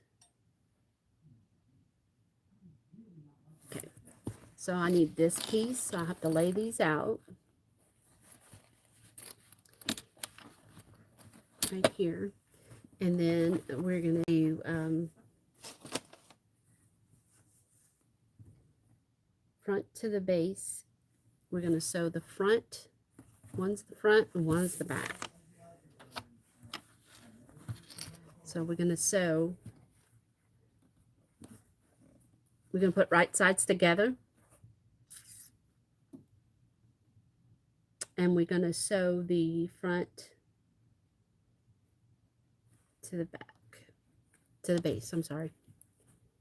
Let's do this. Line that up, and we're going to sew along this long edge. This edge. I'm going to go ahead and clip the other one, because we're going to have to do the other one on the other side.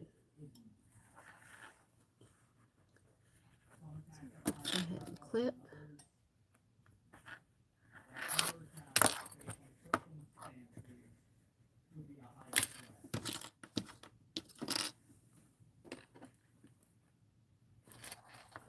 Marilyn, you were saying pink clips. I was at Hobby Lobby and I saw a bag of purple clips, but it was too expensive. It only has like 25 clips in it. And I said, I'll have to just order me some.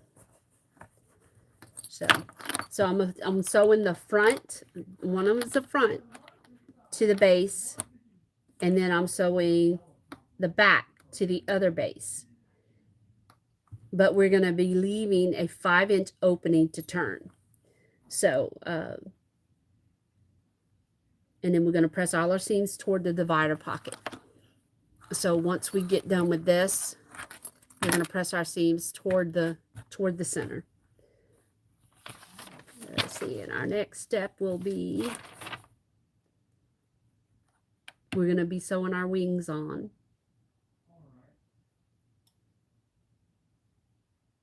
Okay, so, okay, so our front, we're going to do one side, and then the other side is where we're going to leave our 5-inch opening.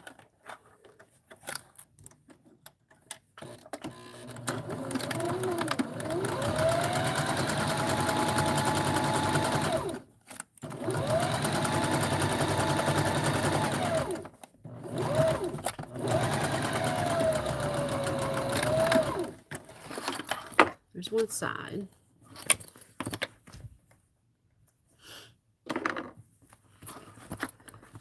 So our seams, I'm going to press them to this side because I'm pressing them to our pocket.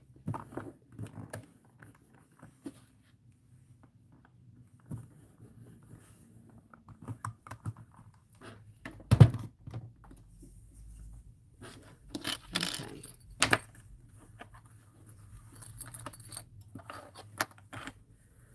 So I'm going to go ahead and measure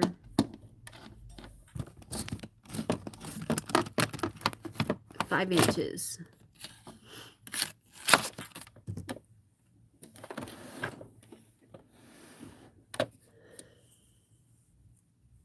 If I can find my root. There it is. Okay.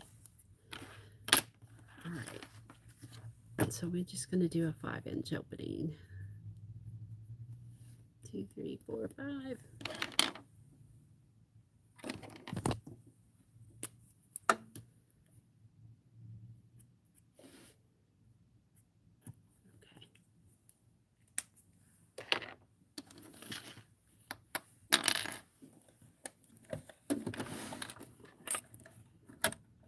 Sorry, Ross. My setup last week was so much better. I'll get back there maybe next week. I have to look at my calendar and make sure I can actually come on next Friday.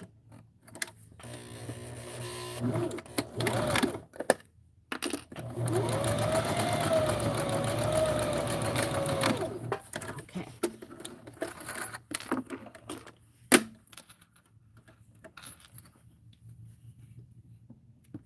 Okay, and then here's our 5-inch opening. And when I did my opening, I back stitch on both sides. Because if we're going to be turning, we want to make sure that we don't rip any of the stitches. Okay, and so we're going to go ahead and we're going to press this towards the center. I'm just making sure that my edges are even. That way when I press it, it'll stay right.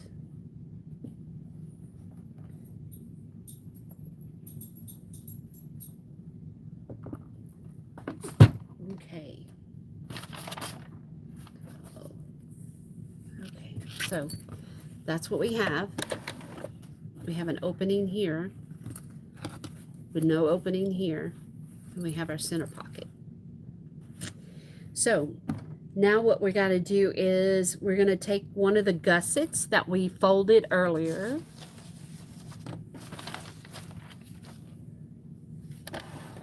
And I have back here. Okay.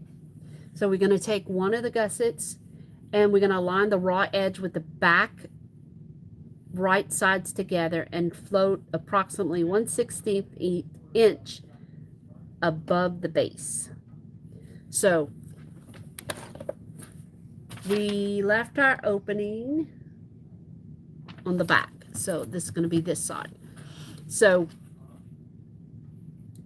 what it's asking me to do is we're going to take this.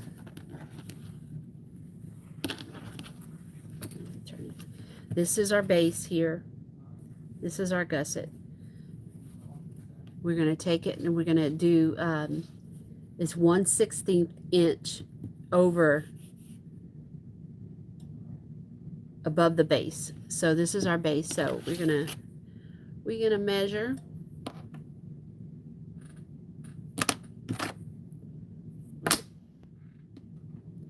I can read my ruler. Right side. Okay, there we go.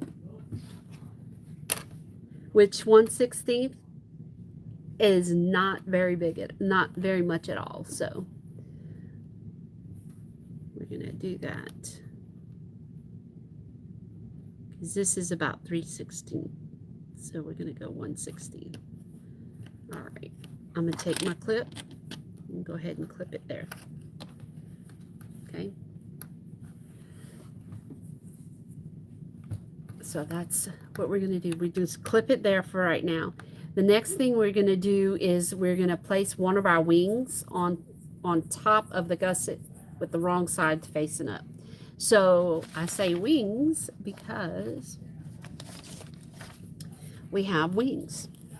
We have 4 wings and it's 2 mirrored. So when I cut it out, when they say mirrored, I cut 2 out with the pattern piece where it's face up, and then I flip it and I cut 2 more out with the pattern piece facing down. So that way they're exact mirror of each other. So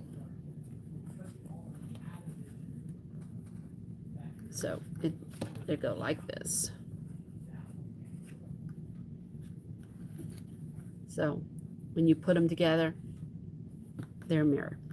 So we're going to take, like I said, we're going to place one of the wings on top of the gusset with the wrong side facing up. So since it's wrong side, this side is what I need. That way I can put my wrong side facing up. And what I'm going to do is I'm just going to attach it to the gusset we just pinned down because we're going to end up sewing that together. We got to make sure the top edges are aligned. So I got to make sure this top edge is aligned with this right here. So it's going to overlap. It's going to come a little bit lower on the bottom. So I did not mark. It's always a good idea to mark your fabric. They give you dots on the corners. I did not mark them. And this is the top. So basically this is, I was supposed to mark my dots, but I'm gonna wing it. Don't do this at home. So I'm gonna line my edge up here and I am gonna clip that. Let's see, clip that there. I'm gonna take my clip here, move it over.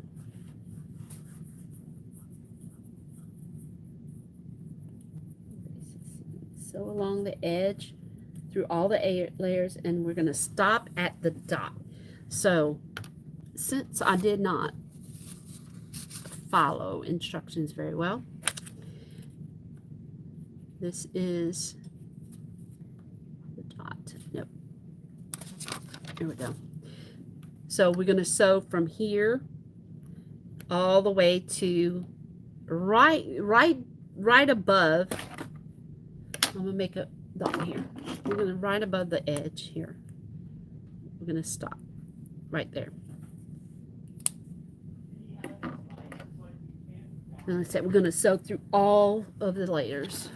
So let's move my machine.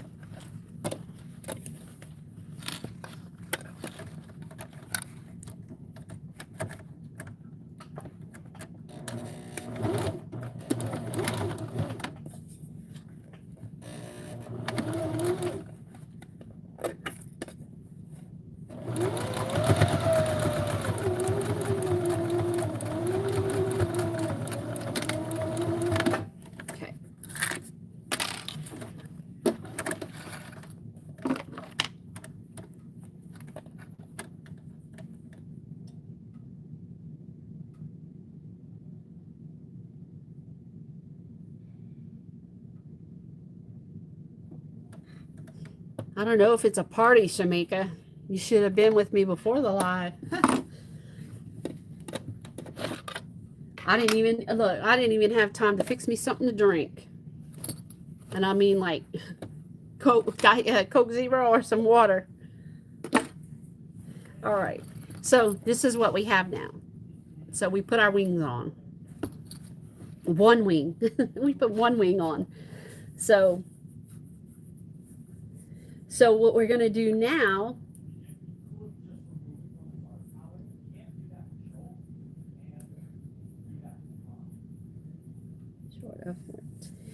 and we're going to press open that seam. So we're going to go ahead and finger press it first. And then we're going to press it down. Okay.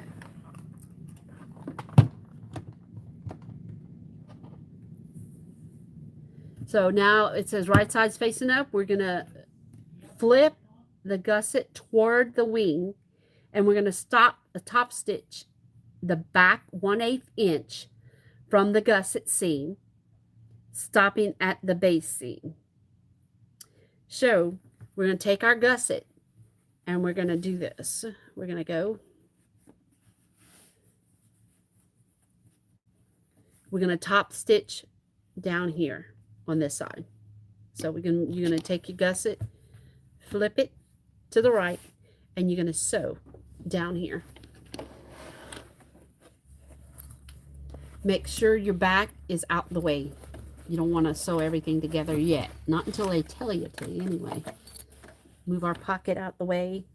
Let me find my presser foot. And it's like 1/8 inch, so.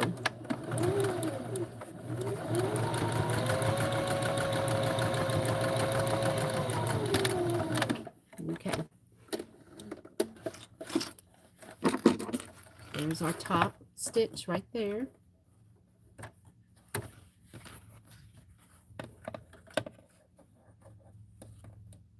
There's just something about a bag. All these little pieces that you're like, how am I going to sew this? It's just, they all come together so nice. So, and then now we're going to flip. We did our top stitch right here. We're going to flip our gusset back over, and I'm going to top stitch the wing. I'm going to do that.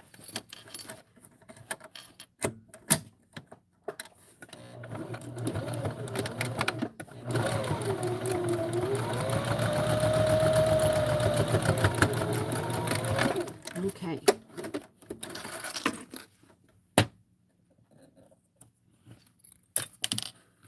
And we're going to clip our threads.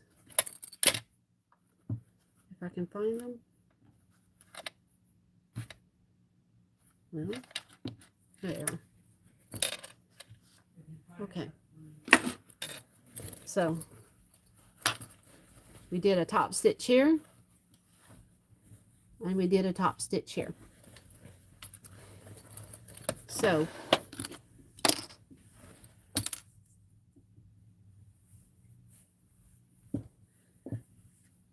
back, I'm going to top stitch the wing, stop sewing at the dot. Now we're going to repeat what we did on this side. We're going to repeat it for the other side.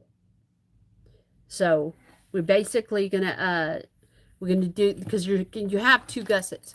So you have a gusset here, and you're going to have a gusset on this side. So we're going to have to do both sides. But we're going to go and we're going to finish this side first while we're on that side. So we're going to go ahead and line our raw edges.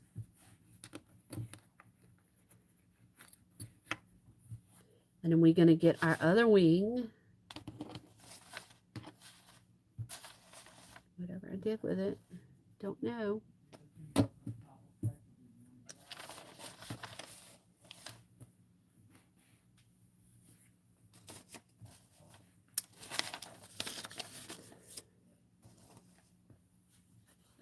Okay, that's not it. There's two. 1, 2. Put that over here. There it is. Found it. Here it is. Okay. So we're going to do the same thing with this one. We're going to,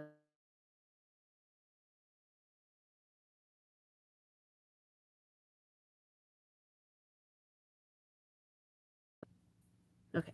So all the layers together, and then we're going to flip it, and we're going to top stitch, which is going to be a little tricky because we're going to have to, you know, kind of finagle it to be able to do our top stitch on this side of it. So, but we'll get it. So we're going to make sure it's straight.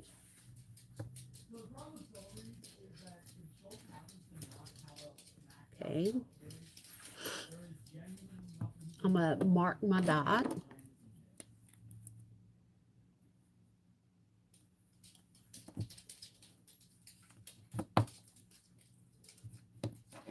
And I'm going to go ahead and mark my dot here. And make sure, there we go.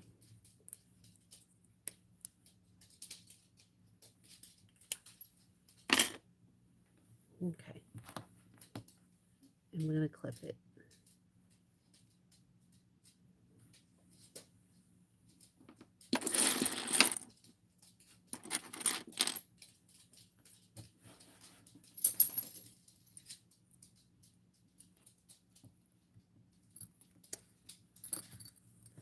I'm trying to do something left-handed, and I shouldn't. Okay. Try this again.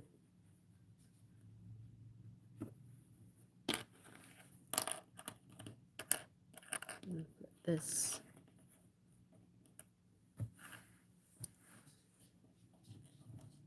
Put it right there. Okay.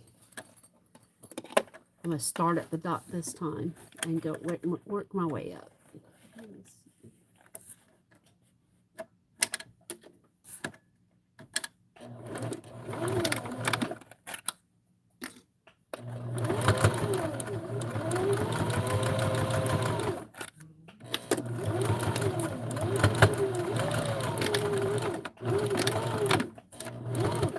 Okay.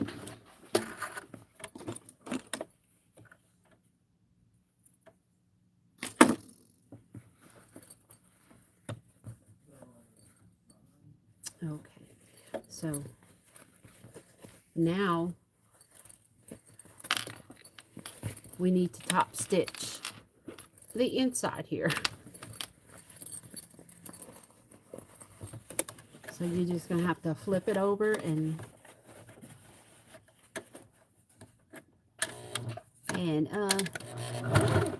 maneuver it.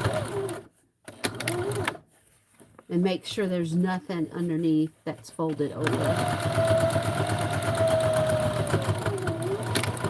Okay.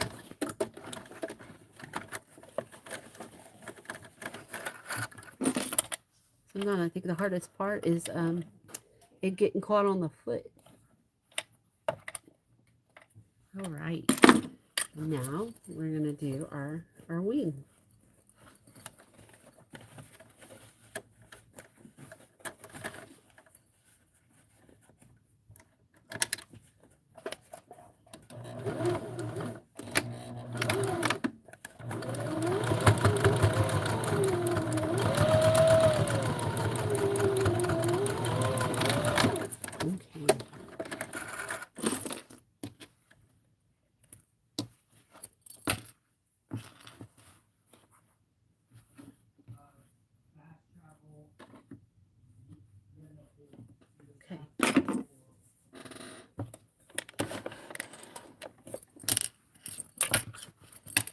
All right, so that's our back.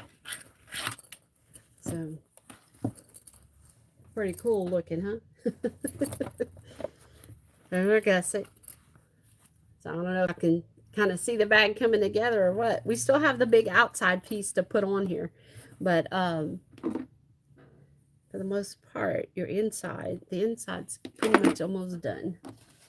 So we repeated for the second gusset and the second wing on the other side of the back. So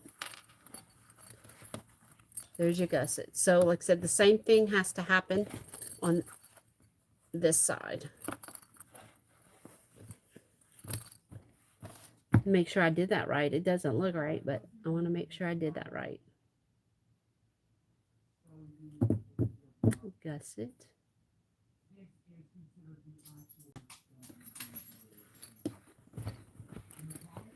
Well, you know what, y'all? Don't think I did that right. Let's see.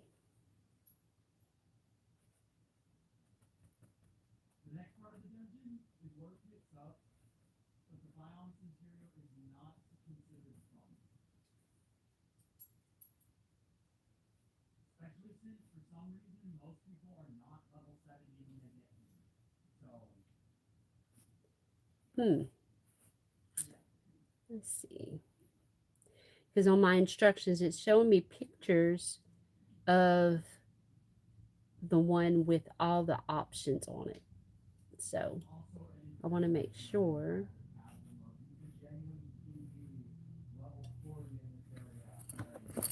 Okay.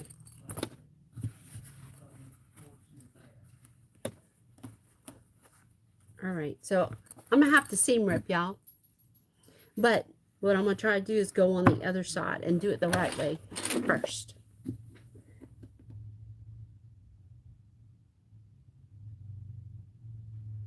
Don't follow me today, Shamika.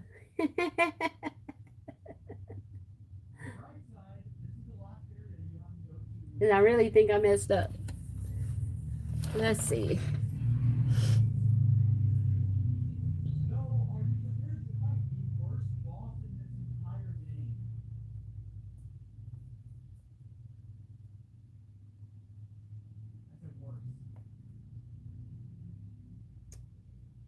Let's see. A and B.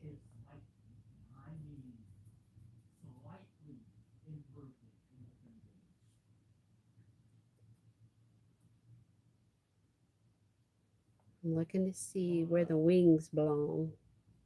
Because the last bag I did was not like this. I probably should have redid that one. But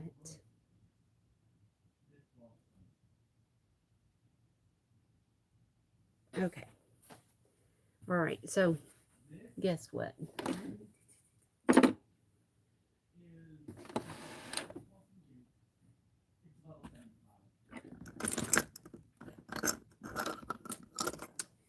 Here's my seam ripper.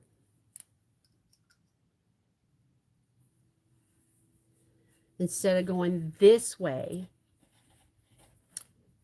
I should have went this way. So we are going to seam rip.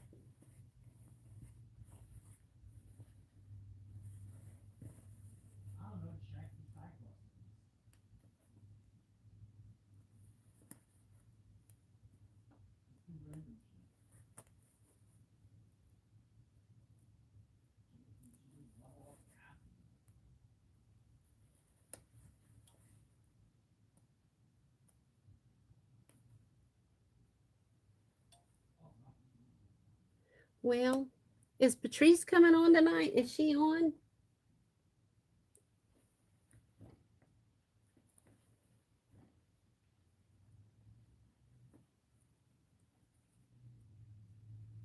So I was thinking I can go and seam rip this and then maybe I can come back on a little later tonight.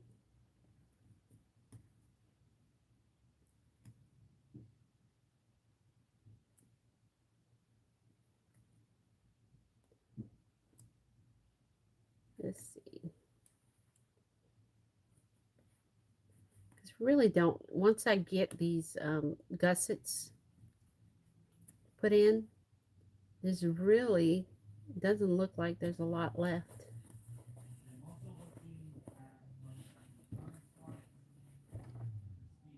Only have to really do one side.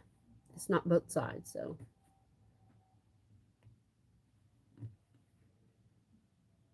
I just apparently I went the wrong way with it.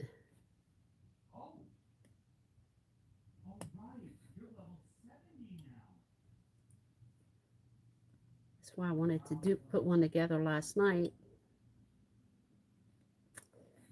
but it didn't happen.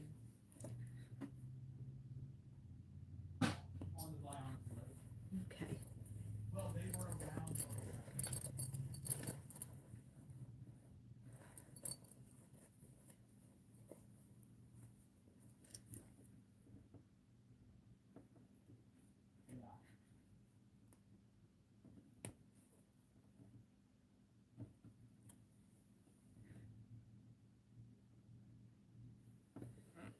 Well, y'all wanna? I can get off now so we can all watch Patrice, and then come back on a little later if y'all want.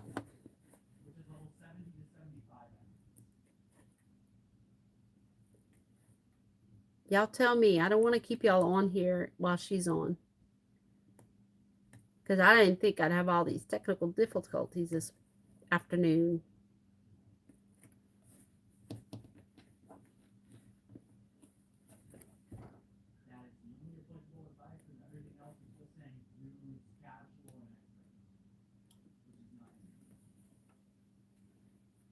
You watching both?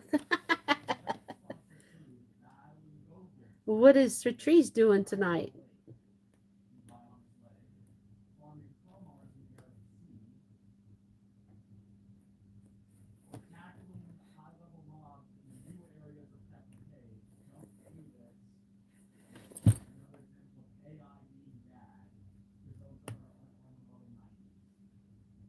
Okay.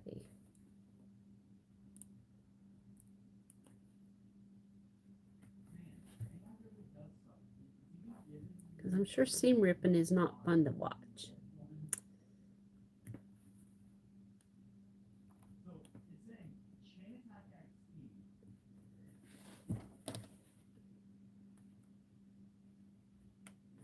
Anybody have big plans for the weekend?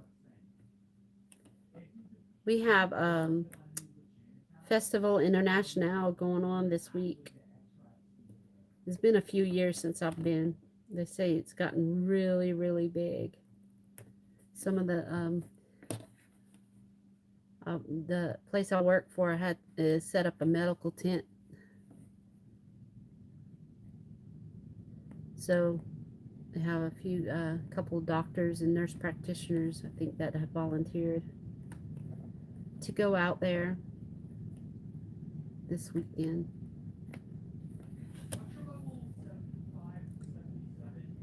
Okay.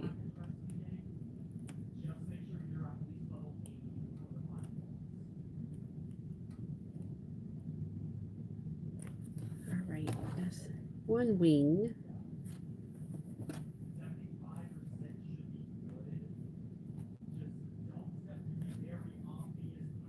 Well, I promised my mom. Oh, Lord.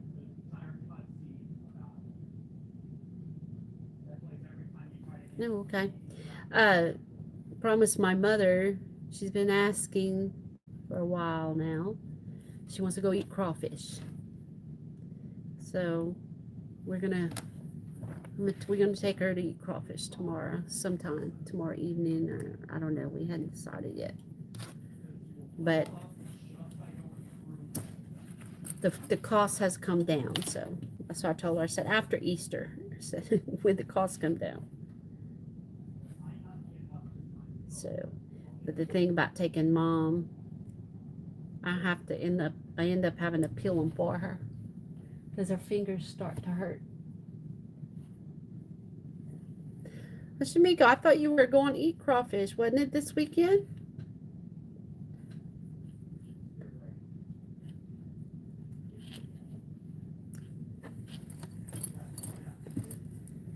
There's a place one of my coworkers told me about. I hadn't been in years, called Big John's, and they have seafood. They have boiled crawfish. They have boiled crabs, shrimp. But they also have, like hamburgers and stuff like that.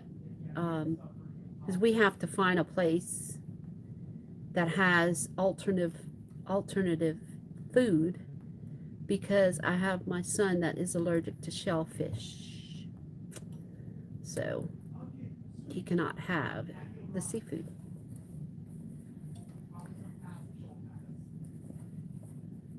And the thing about that is, when he was little, he used to love some shrimp. He loved it. But his body did not love it.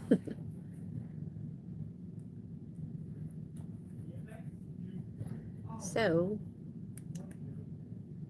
but apparently, I don't know if allergies like that can run in the family, but my brother is also allergic, and one of my little sisters is allergic. But you know what?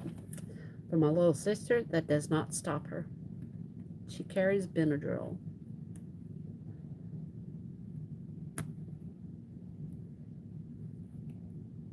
So, all right. Got one wing off. One gusset off. Let's see if we can get it right this time. Okay.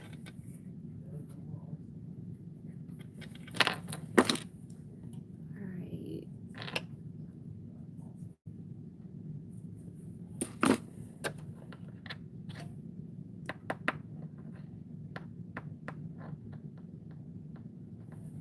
Okay.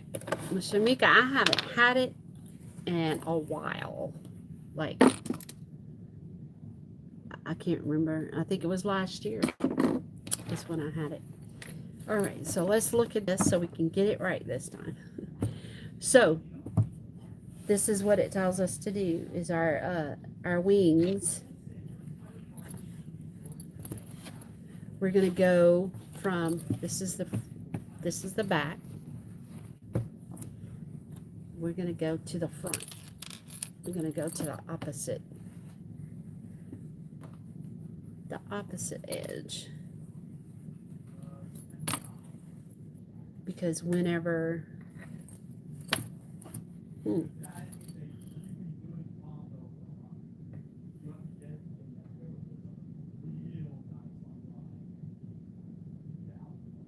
front, let's see, the back, it doesn't show the gusset, the wing. Yes, it does.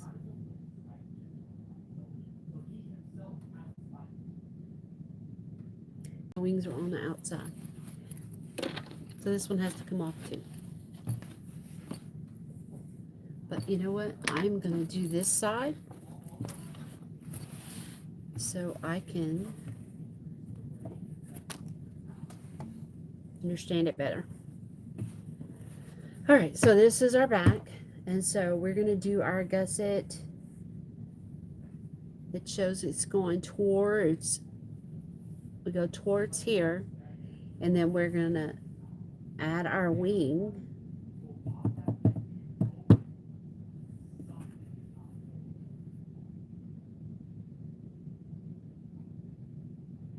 I know.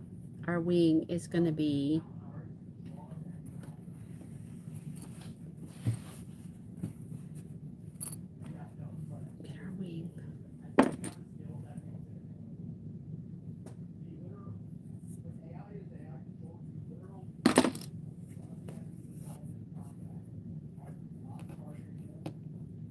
let me get some more of these threads out of here.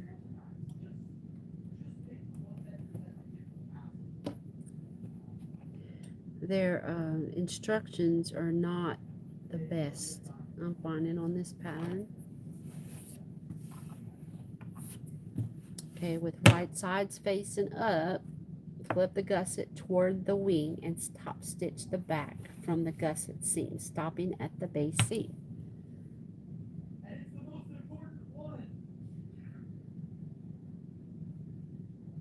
Right sides facing up, flip the gusset toward the wing.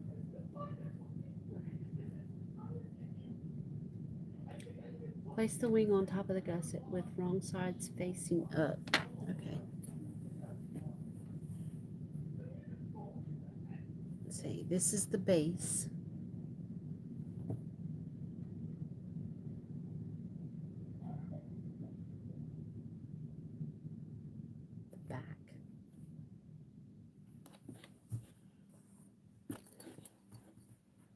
Yeah, because this is the base and this is the back. Okay. So we basically have to put it on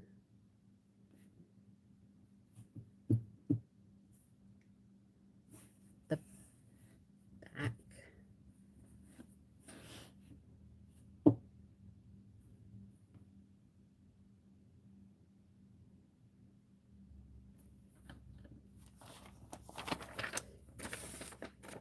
Sometimes looking forward helps me so I can see the end result and how it actually looks.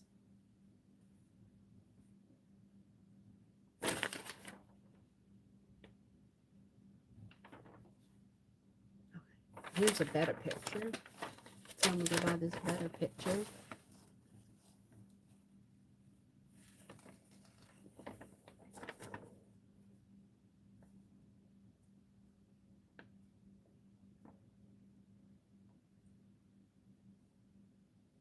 Okay. So we're going to do this. Here's our gusset. Curved up top. And we are going to attach it to the back part. And that's what we're going to do. Let's see, like that. That's the way it's going to go.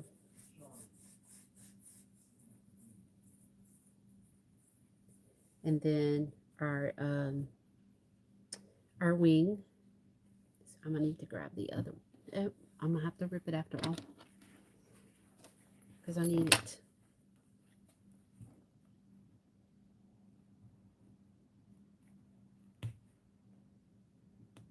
All right.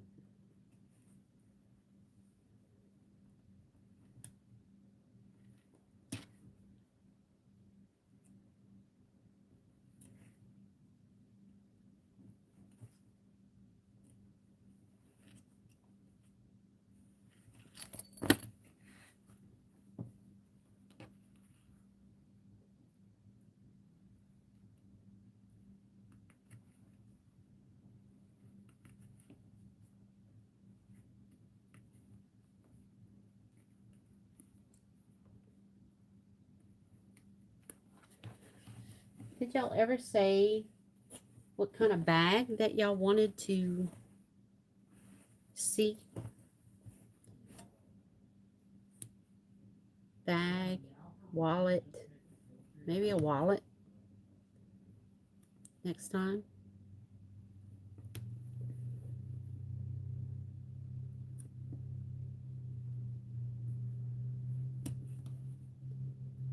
That's what I was thinking.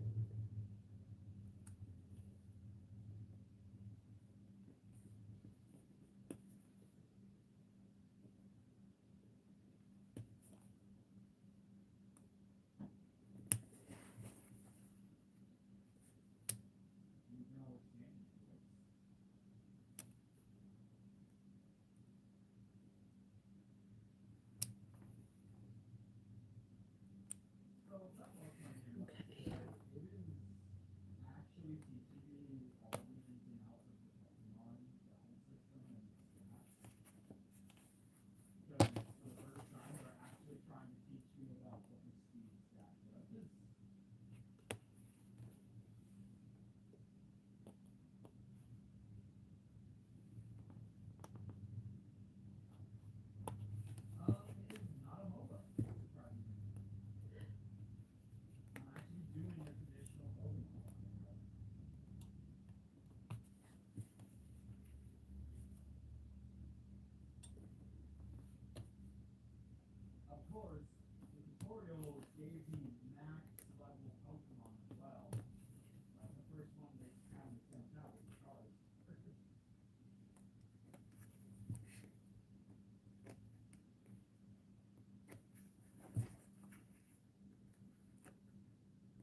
right. Let's see. Let's see if we can get this right.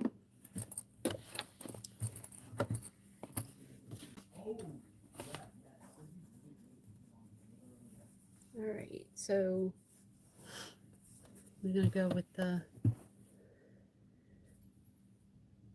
base. We're gonna go with the base. It's like we're gonna put it in the center, and then our wing is gonna go.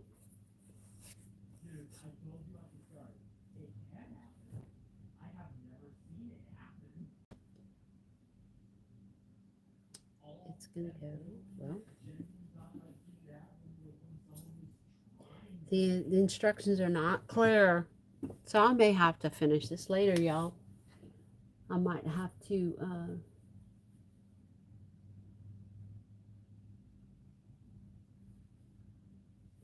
a kid-friendly purse.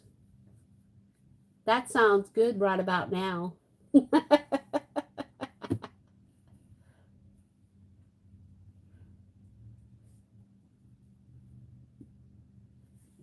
That really sounds good about right about now. These gussets are killing me. Normally these gussets are not that hard to understand. All right, so place the wing on top of gusset with wrong sides facing up. This is a wrong side. And this is my gusset. Let's see, this is the base. How about we put it like this?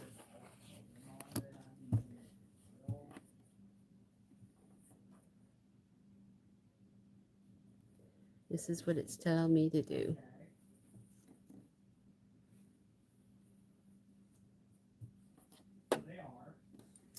The other gusset, the other wing.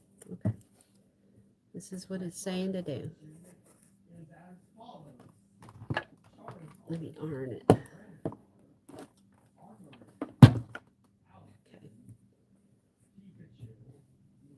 Gusset. And so apparently we're going to sew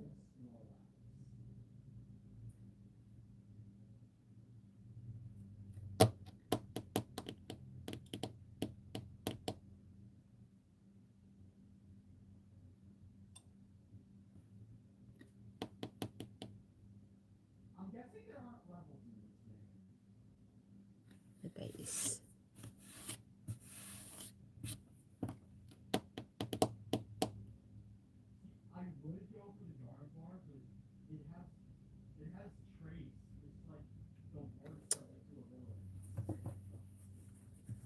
So if we do this, we're going to sew it all together. This is what it's going to give us.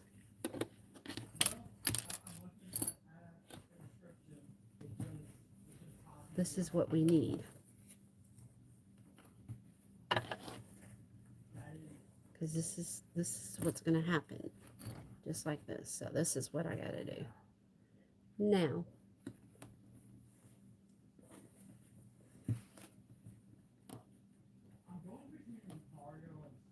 so we're going to do this right above there.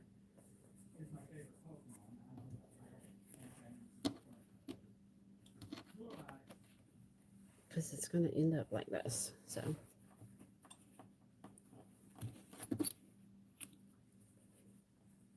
like this. I think we got it now. I hope we got it.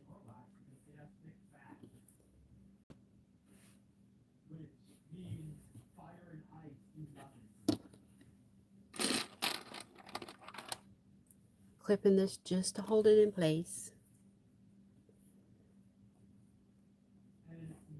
This too.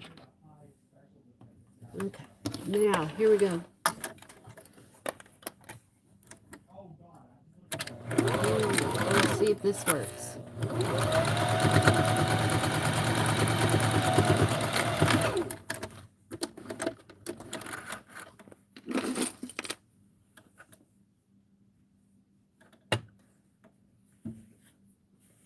See if this works.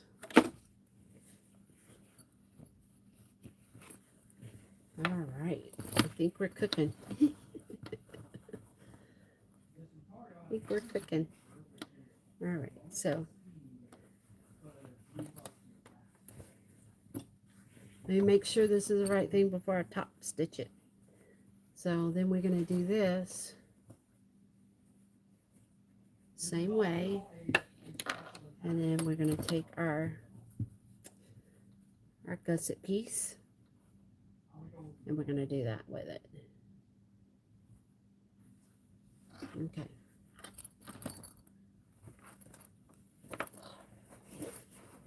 Let me do the other side. Do that.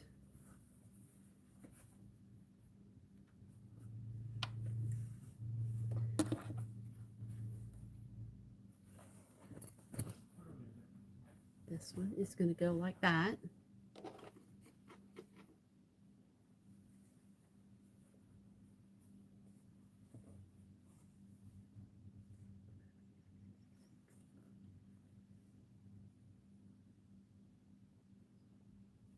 Okay, this one.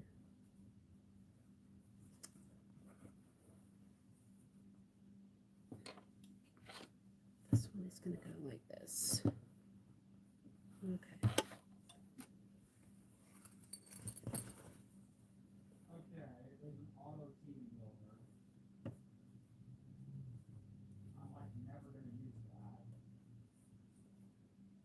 Okay. Clip in place.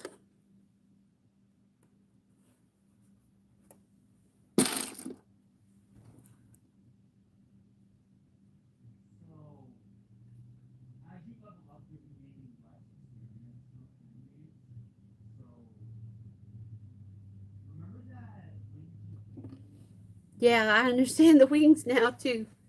Their explanation in the instructions is not very clear. And it doesn't help because they used different, I don't know if you can see this. This side, they have a certain color that they were using in their pattern. And this side has totally different colors. But they say on here that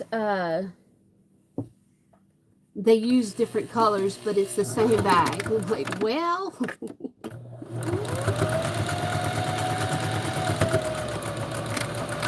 a lot of the colors, it helps to understand the pieces. If they're using, they show you the same colors they cut their pattern pieces off of versus their instructions.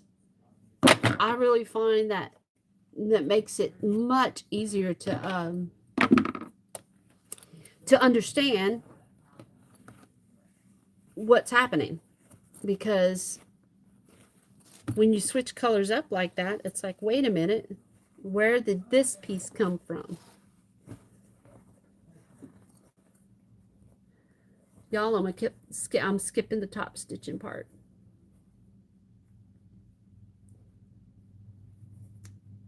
I'm skipping the top stitching. Okay. This is where your mirrored pieces come in.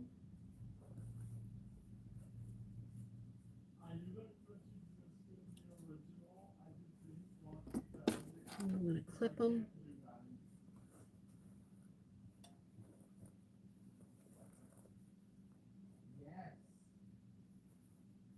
If this were a purse, I wouldn't skip the top stitch, but it is not a purse. It is a makeup bag.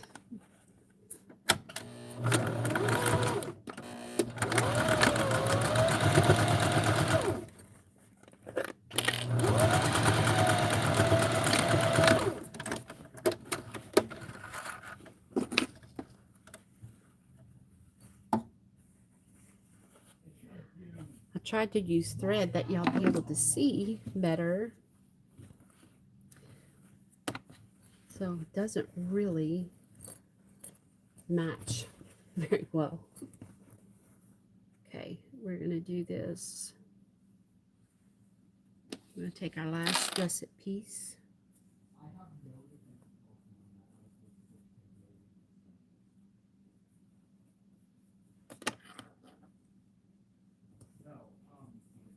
And we're going to clip that. And then we're going to go ahead and sew it.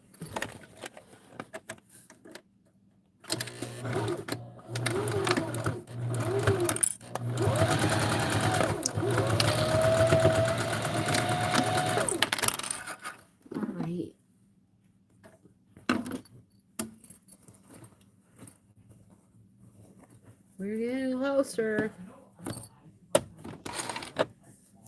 So far, here's it's a pretty big bag, y'all. I think my curling knot will fit in there. It should. Okay. Now what we're gonna do.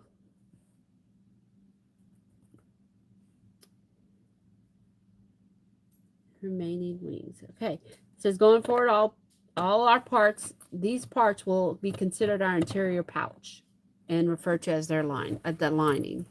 So we're going to match, it says match all the centers of the 22-inch zipper to the back lining, right side facing up, working towards the wings. We're going to pin and clip the zipper onto the lining. So we still haven't made it to our outside piece yet. Now we're going to work with our long zipper. Okay. Okay, so it's basically, it's going to go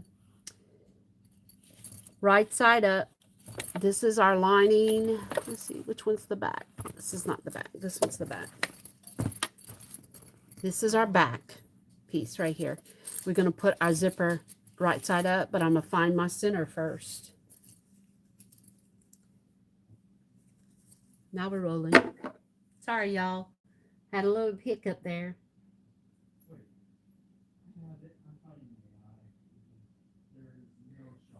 Gail, I watched a lot of those non-speaking videos too. A lot of them really show good videos without actually speaking. And what I do is sometimes I'll just like freeze the frame to see how to kind of understand what they're doing. Some of them they speak, but I turn the sound off because at that point I'm not even listening, so why have it up? So, all right. I'm going to mark my center here. I should have marked it. I thought I did. Maybe I didn't. And I'm going to, while I'm at it, I'm going to go ahead and mark. So I don't know if I'll need the center on this side, but I'm going to mark it here.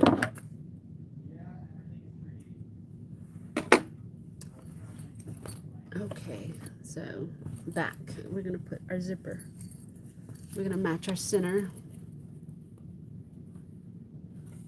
Clip. Okay, so we're clipping the right side, the wrong side of the zipper to the right side of the lining, the back of the pouch is what they're calling it.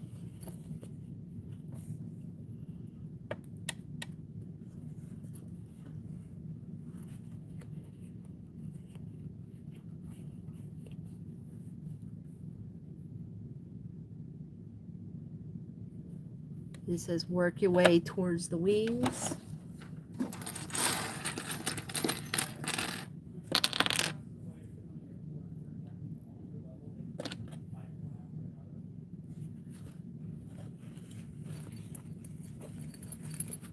I'm going to do this side now.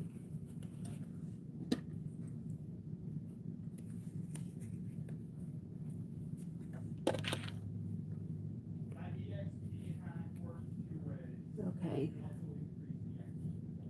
Going to pin and clip the zipper onto the lining, and there should be about 1/2 to 3/4 inch left on each end of the zipper.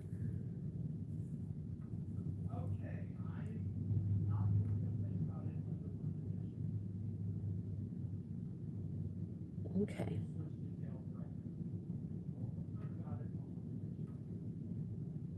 I need to see if I need to put it on the lining.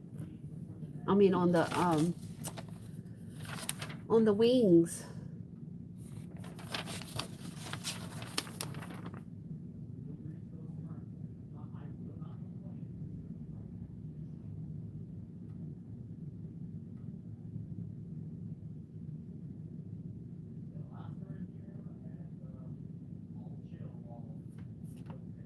No. Okay.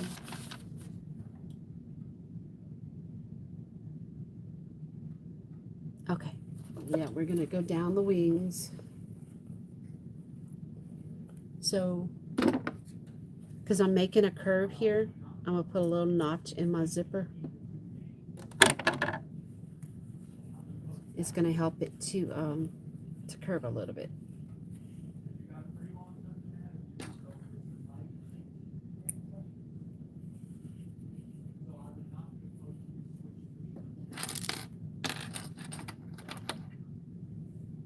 Do this.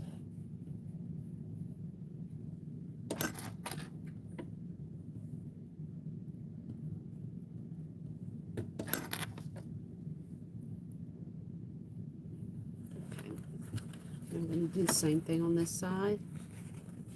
We're going to cut our zipper here.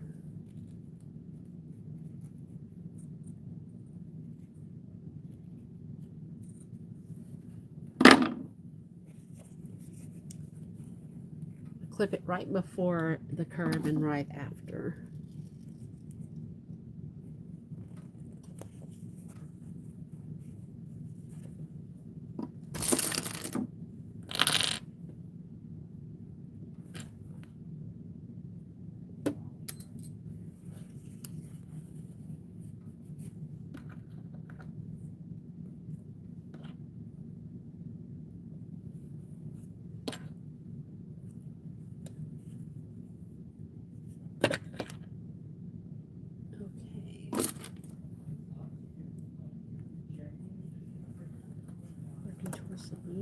Pin and clip the zipper onto the lining.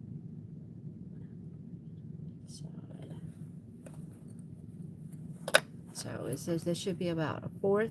So yeah, we got a 1/2 inch, about a 1/2 inch, 3/4 on each end.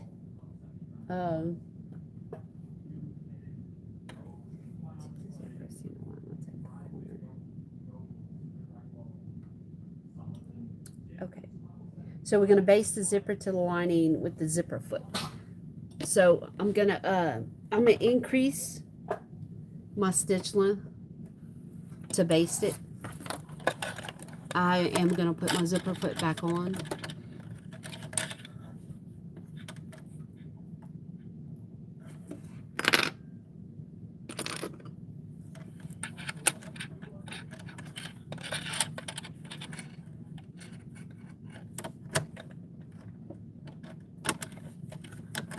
Alright,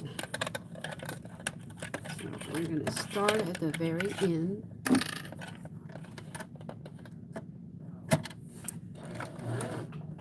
So when you baste, I'm not back stitching.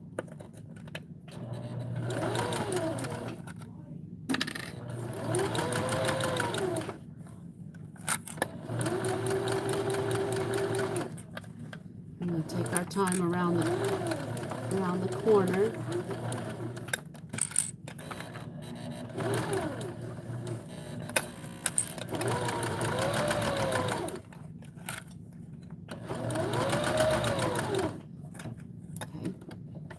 Leave my needle down. Oh, y'all can't see. I'm going to leave the needle down, and I'm going to raise my presser foot to get my zipper and slide them both beside there. That way I can get through.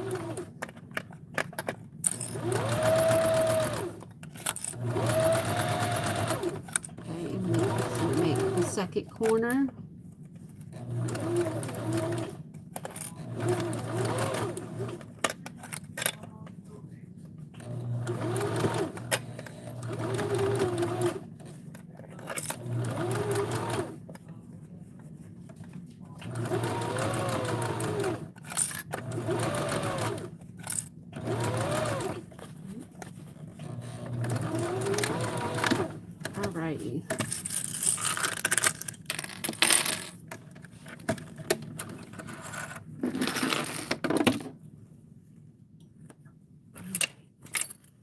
So this is what it should look like.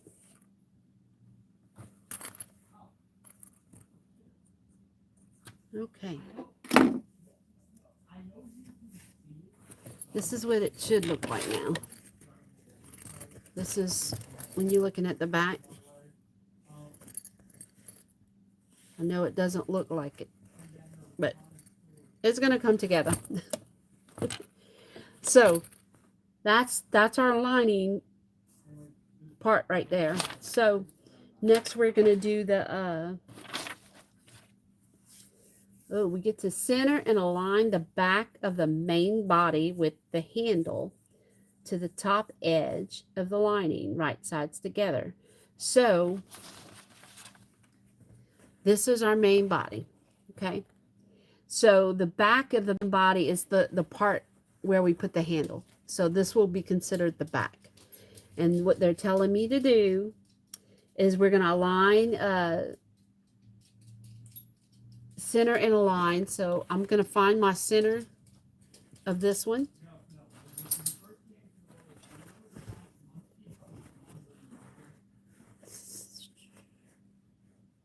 Find my center.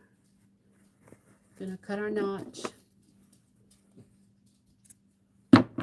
I'm going to do the same thing to the other side.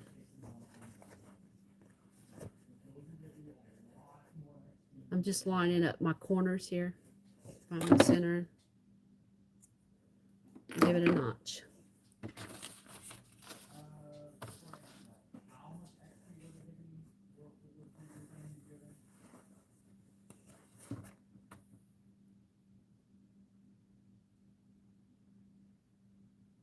Okay, so we're going to put it on the side with the zipper.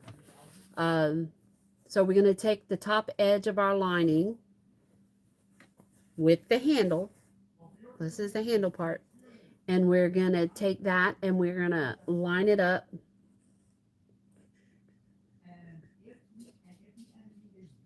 With the lining right sides together. So we're going to do it this way. And we're sandwiching the zipper. But we're going to work we're going to match the ends to the wings. Where we, no matter how much you do it,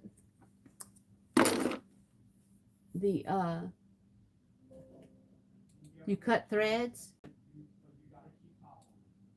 and you still find threads you didn't cut.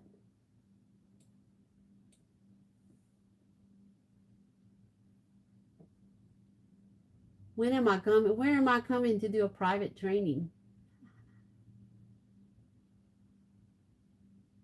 Hi, Dream Styles Unlimited.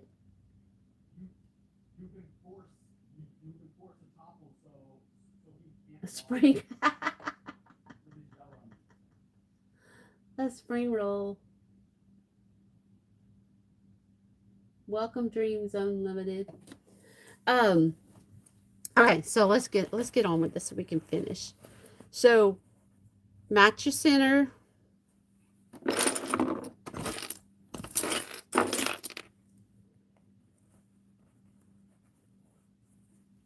And we're going to clip all the way to the ends, to the wings. So see, your corners should match up.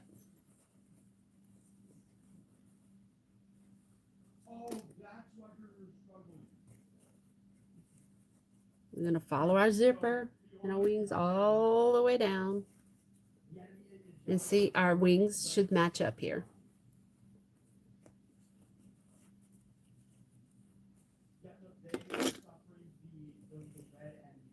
It's always nice when you do a pattern and your corners match up. When they don't match up, it is not fun. So that's, I'm going to go ahead and I'm going to put a pin in here because I want to keep my corners together. I'm going to do the same thing here. I'm going to find my corner. I'm going to pin it so it doesn't move. because when we start stitching this, I don't want it to move. I was going to do this bag out of faux leather, some vinyl. I'm so glad I decided not to, because that ripping part would not have been fun. Okay. Yay, they match. Awesome. So who should get this bag? I know that's a crazy question to ask.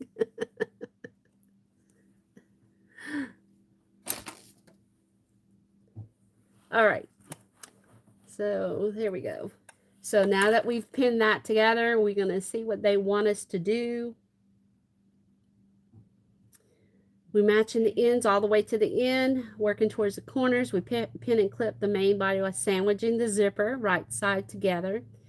We're going to notch out each corner as needed to ease the main body into place. Again, that's the little, that's why I went ahead and pinned them. We're going to open the zipper and we're going to sew through all layers dot to dot. So let's go ahead and open the zipper. It would have been nice they said that before.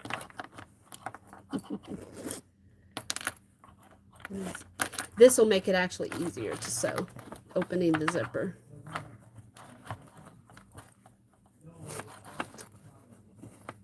Remember, we have 2 zippers on this one. Okay, so I'm going to flip it back over.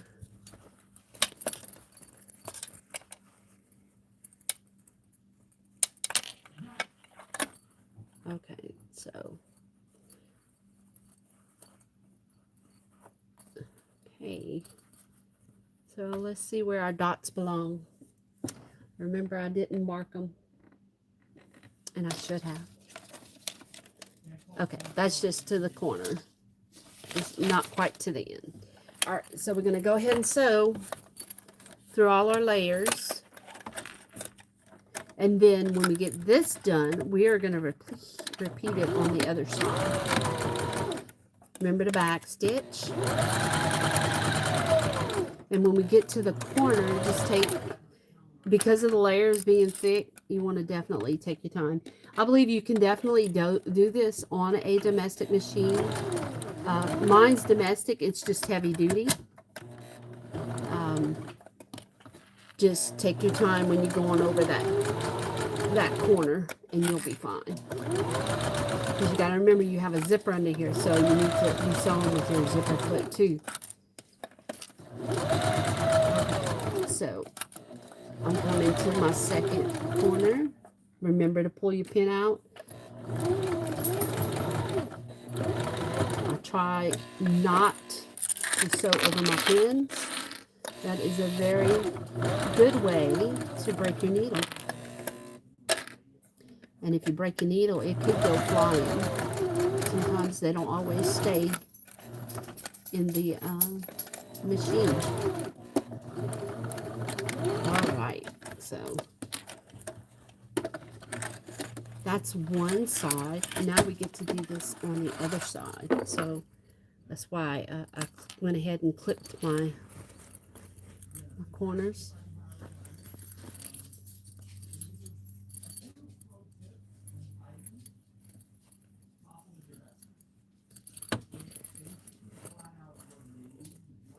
So how many people did we lose? I know it's getting late.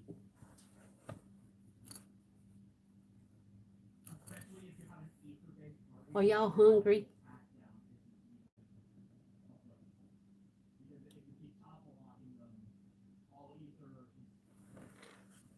Y'all hungry? I am. My son, we have a dehydrator. He's a beef jerky person. He made some beef jerky. I'll tell you, it is so good. He used some Japanese barbecue sauce. And I'll tell you what, it is very, very good. Okay, so now we're going to do the same thing to the flip side.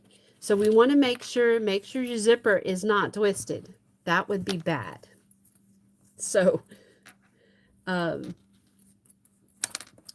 make sure. So let's do like we did earlier. Okay, we marked our centers. We marked our center of our zipper. I want to make sure it's not twisted, and it's not. So we're going to put our zipper in the center.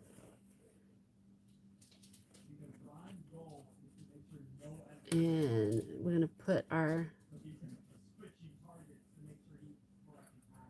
outside. We're going to clip it together.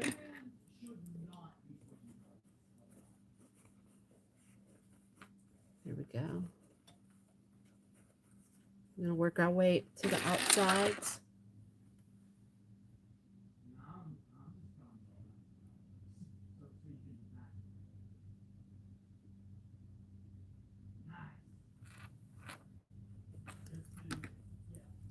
Well, Gail, I started out and I had some big time technical difficulties. After my son and I tested my lot to make sure everything was good, and everything was good, and I still have issues, and it shouldn't have taken me this long. I think it just kind of got me flustered a little bit, because I intended to have enough time to have, you know, another bag finished, but that didn't happen. So, but you know what? We learn. I guess we learn.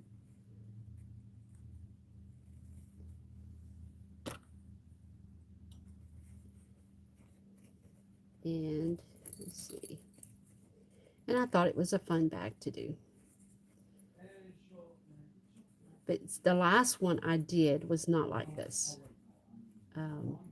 But I did not like the size of it.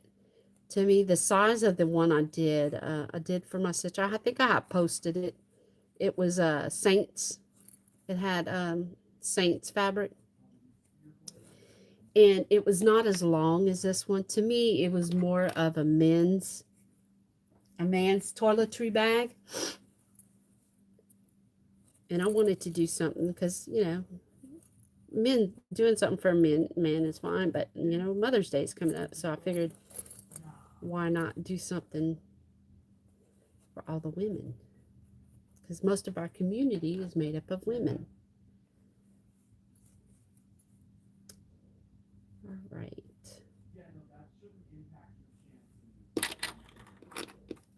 Okay, there we go. Another clip here. Let's do the other side. Let's see. Here.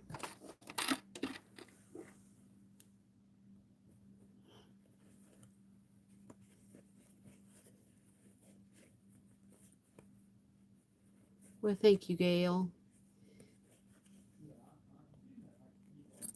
I started doing it, sewing bags last year, and I just fell in love with it because to me it's a very useful product, and I do have to do this as supplement my my income,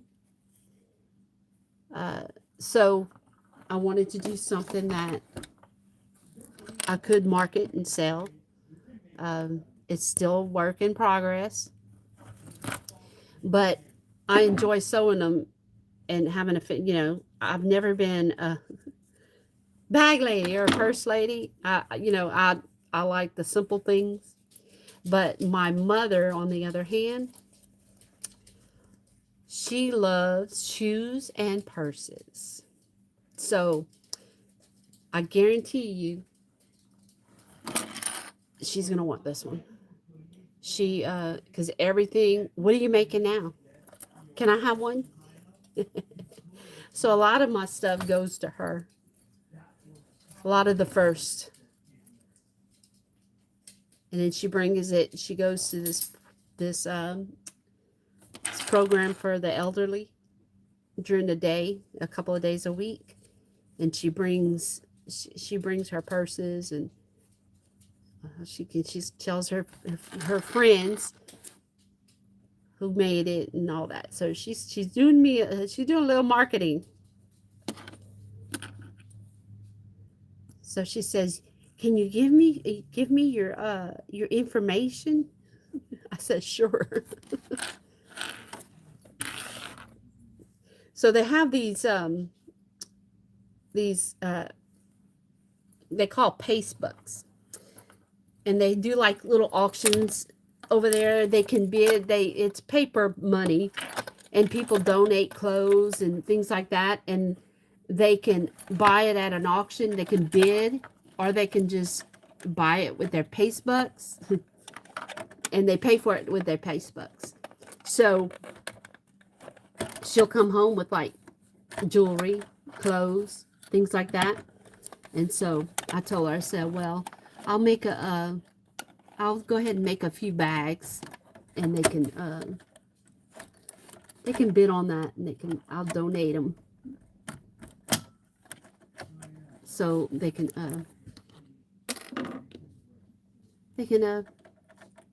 and then they buy it with their paste bucks, and they can bring it home.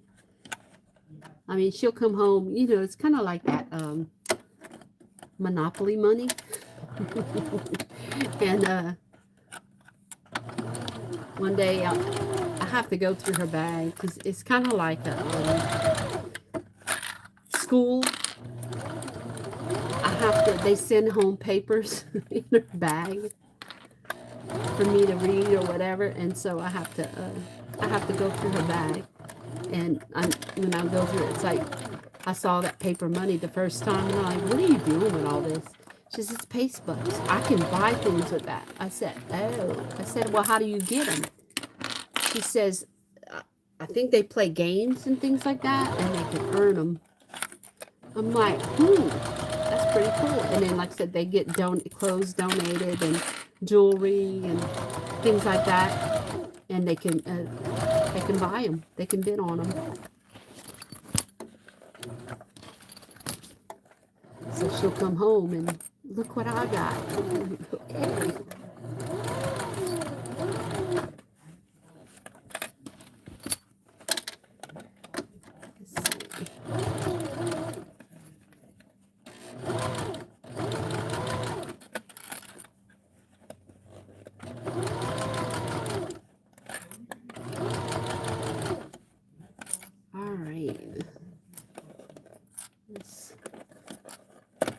This side was a little bit harder to do because to kind of moving around the already sewn parts.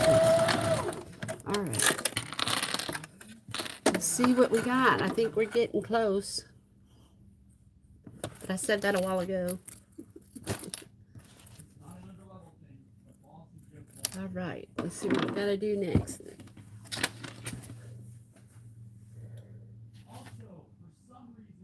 Okay.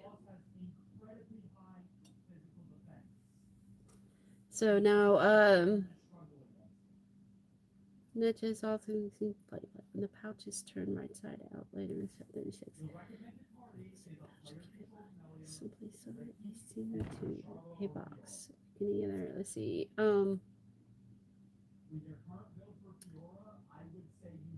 So there's other videos they reference in here, and I'll put it in my description later. I just saw this, but there's another video that you can watch. It specifically goes through the final pieces of putting it together, steps 32 to 37.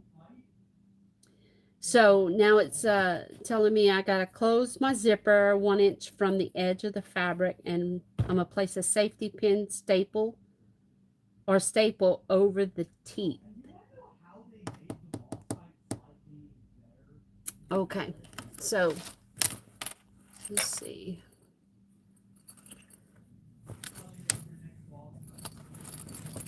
So we're gonna close the zipper. Let's see.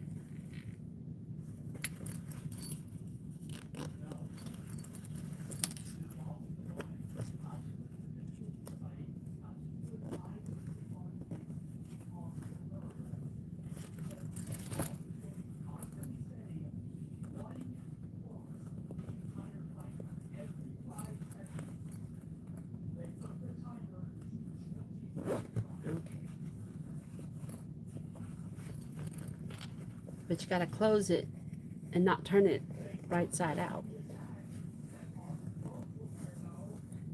So that's going to be the fun, tricky part.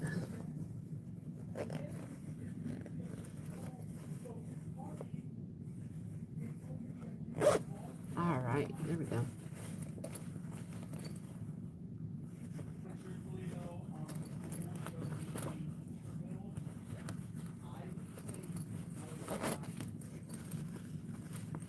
Okay.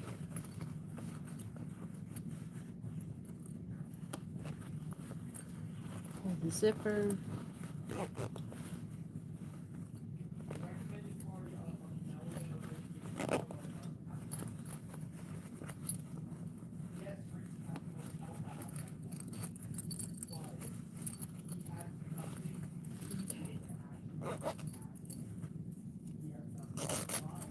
All right, so we've closed the zipper on both sides. So now it says basically sewing a box together just like you would a boxy bag. Is just you have the curves of the zipper. And I already sealed up my zipper, and probably shouldn't have put the tab on it, but I'm gonna see if we can like adjust it to turn that there. See, there's the bottom of our bag, and this is where we're gonna turn it. So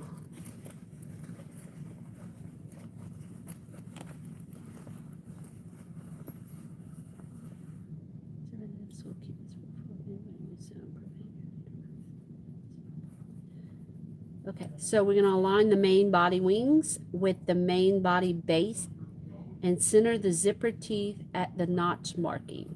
So we're going to take our wings,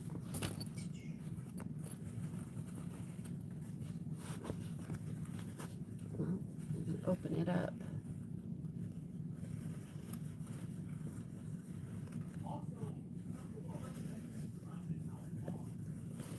Hang on.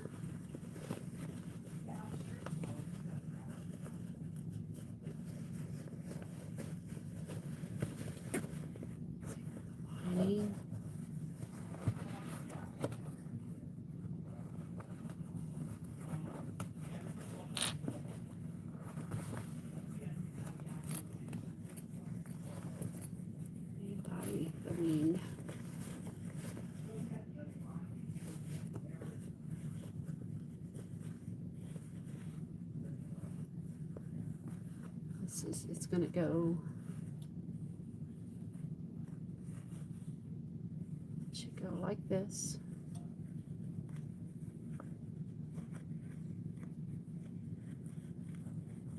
I'm going to end up cutting off the, okay.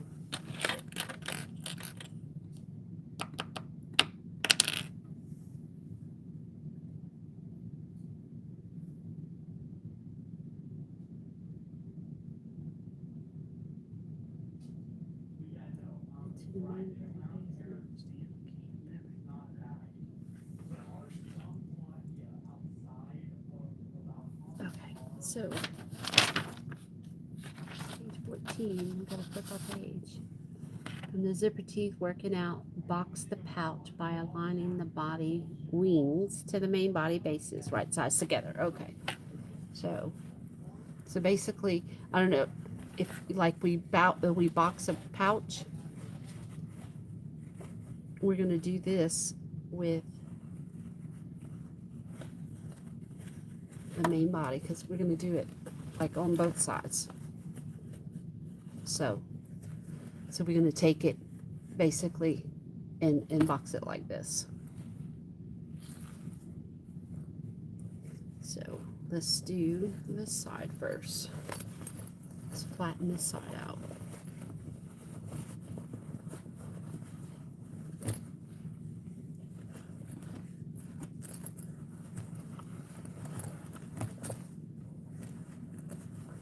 I'm gonna open the zipper to make it a little bit easier. Okay.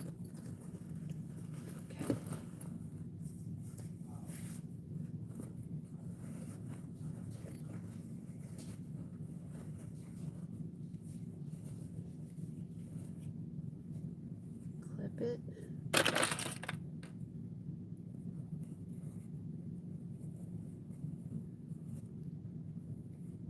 All right. Oh. It wasn't centered. Okay. Clip it here. We're going to clip it here.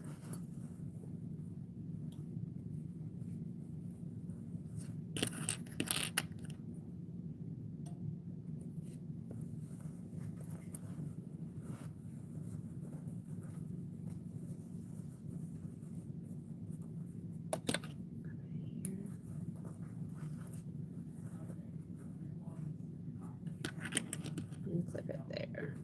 Okay. I'm going to do the same thing to this side. And make sure you're not catching your pocket on the inside.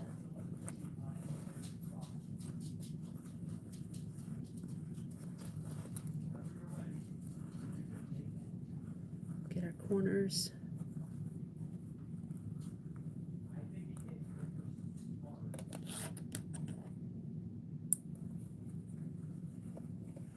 Corner over here. I'm going to do the same thing for the other side.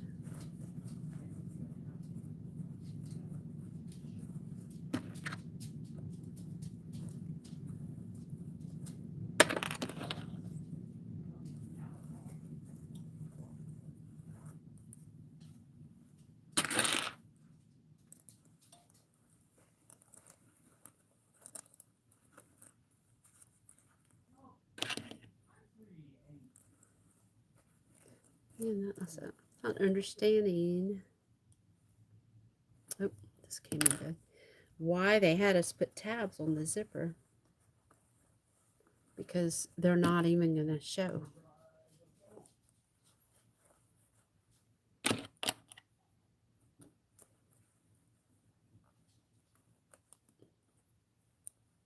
Okay. So let's go ahead and sew these two.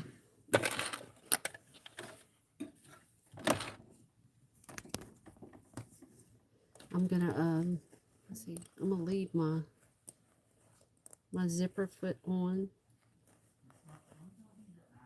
because it's just easier to get to the edge or sew from the edge. I didn't have enough clips on here. Okay.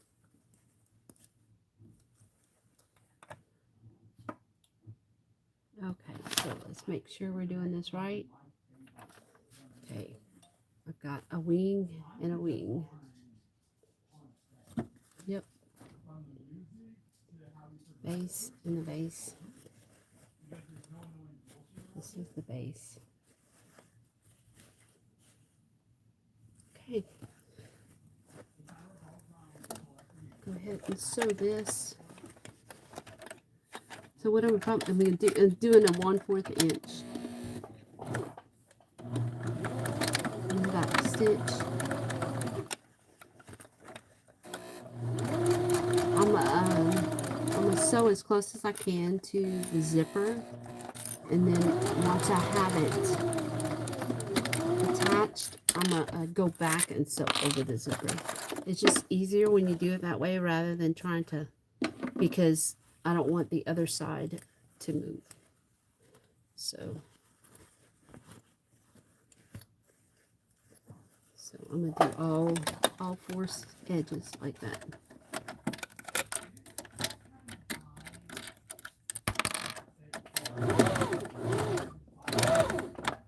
Oh, my thread came out.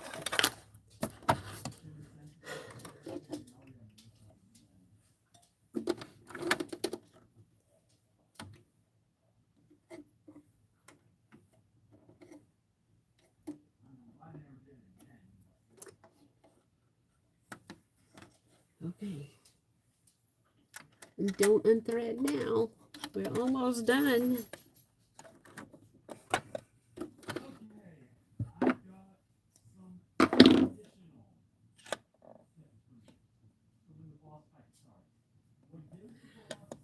Gail, I hope to. Around here in Lafayette, it's a lot of artesian markets. There's a few, but a lot of them you got to apply to. Ow.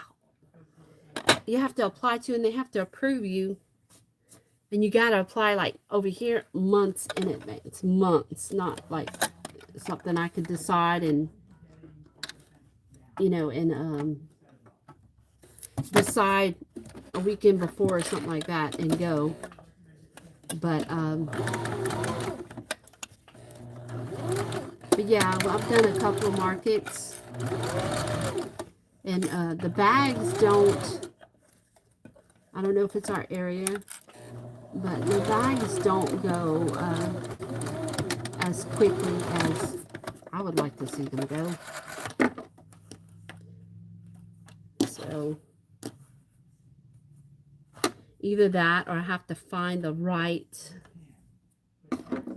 bag that people are looking for in my area.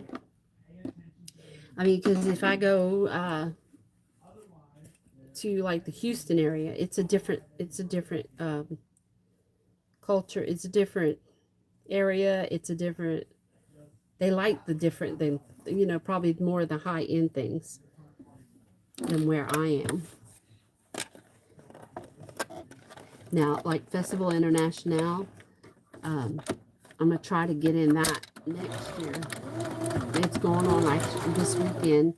So I have a friend that's actually heavily involved in it. So I'll reach out to her and see how I can get in. And hopefully I can. Because lots of people from all over the country, United States, all over the world come to this. And it's a very big festival.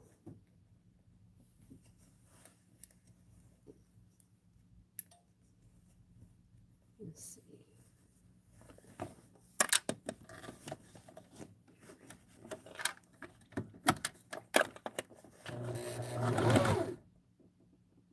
Oh, you got to be kidding me. Not again.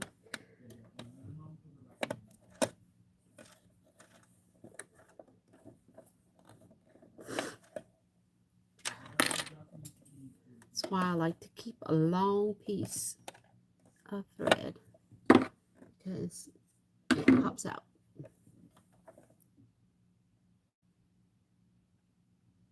Okay.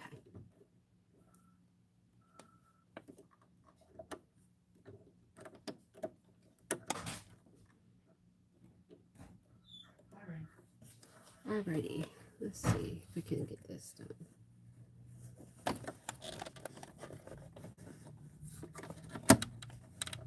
Almost done, y'all.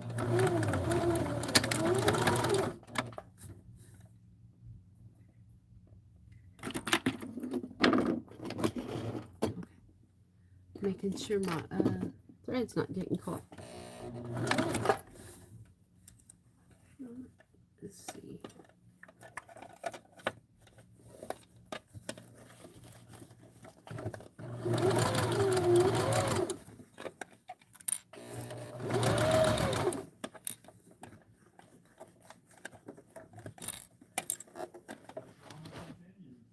Gotta make sure I'm not catching, there we go, the bottom. We don't want to do that.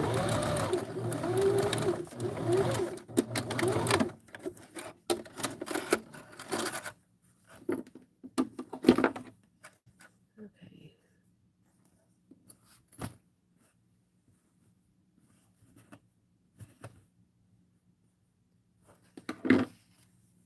All right, that is one side.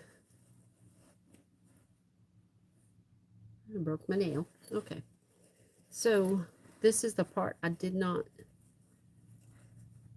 sew, so I am going to flatten this out right here,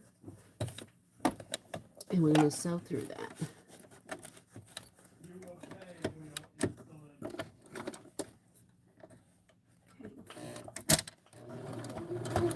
That way, because that's why I know it's sitting, and it's not going to come undone.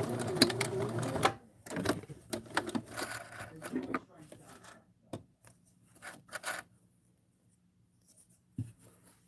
So that's one side. Now we get to do the other side.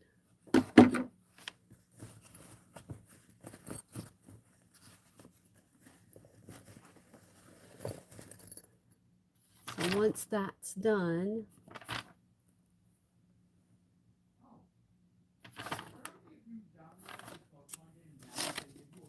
am I missing a page? Or I'm on the last step. 6. Nope, that's it. We'll just turn it out.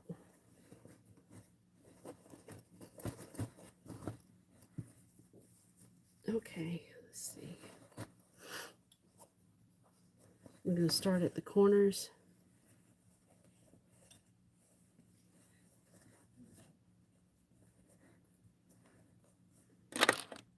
Flip them.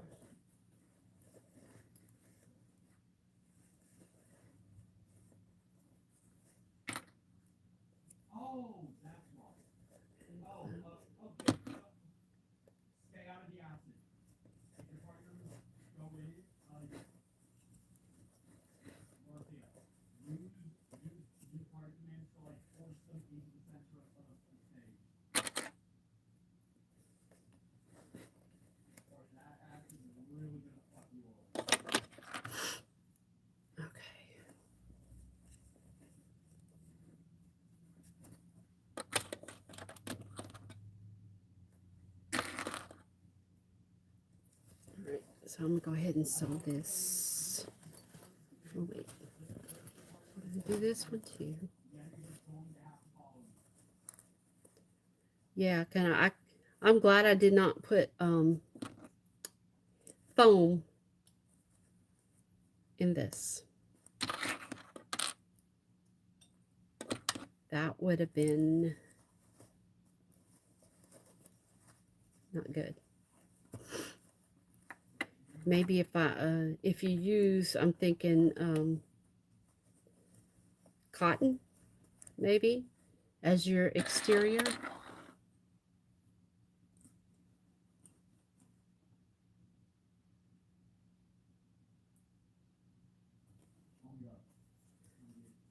Yeah, Gail, almost done.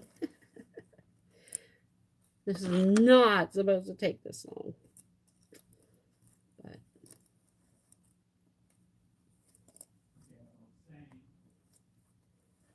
all right.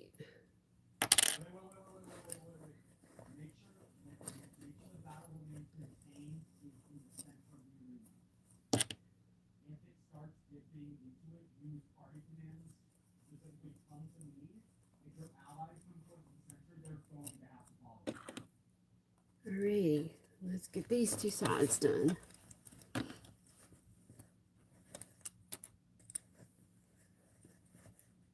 Make sure I'm not going to catch anything on the inside.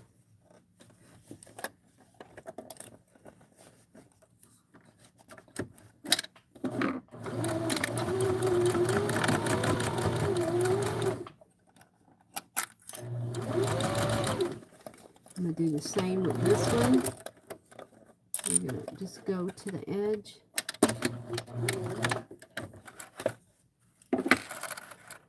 Just to get it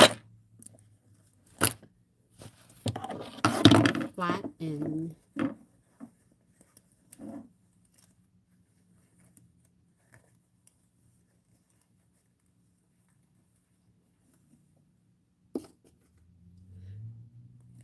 on this part, I probably should have just pinned it because the clips don't really, because when you're working in this tight of a space and you're trying to maneuver stuff like this, pins usually work better.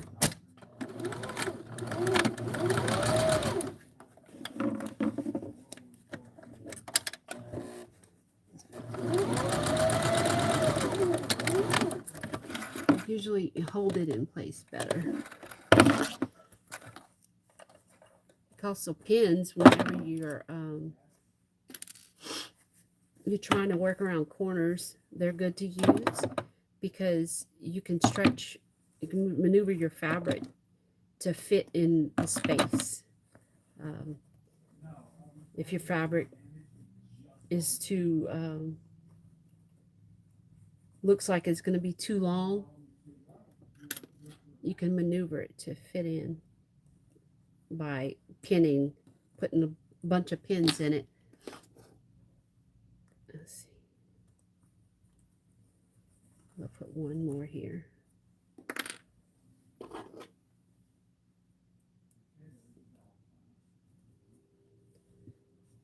It just holds it better for me. And I wouldn't normally say sew over pins, but there's sometimes. But you need to just go slowly.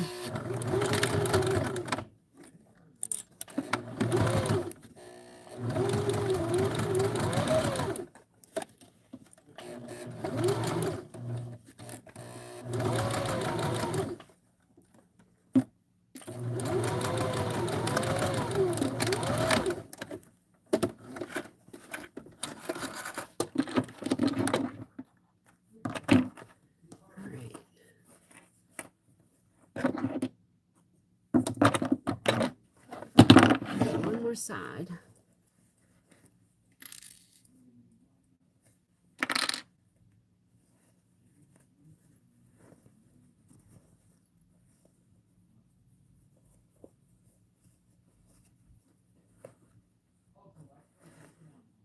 How many people did I lose? Everybody still here? Hi, Eve. Thanks for coming in.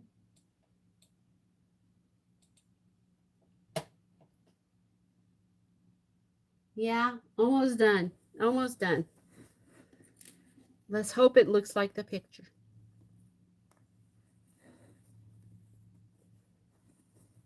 Let's see.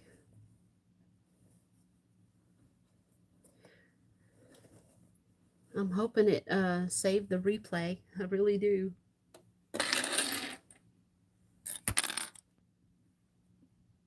With all the trouble I had.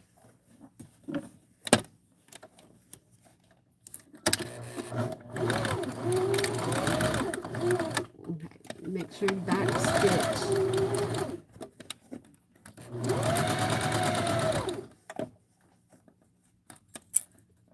All right.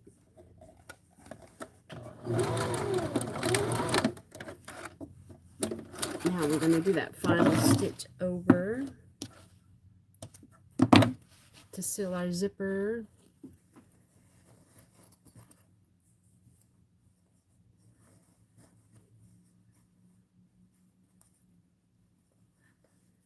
That.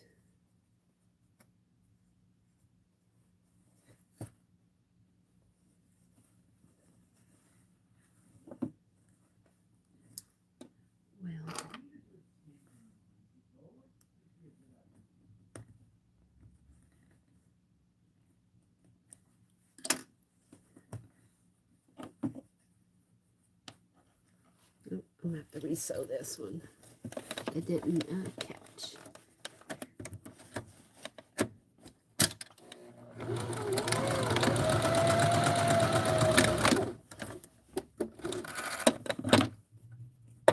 All right. Now we're going to do the zipper. We're going to make sure they're lined up on both sides. There. Make sure they're sandwiched. Oh my. Can y'all still see me? My phone says that I'm low, but it's plugged in.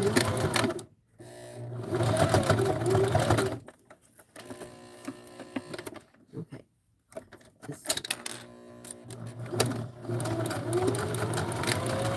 All right.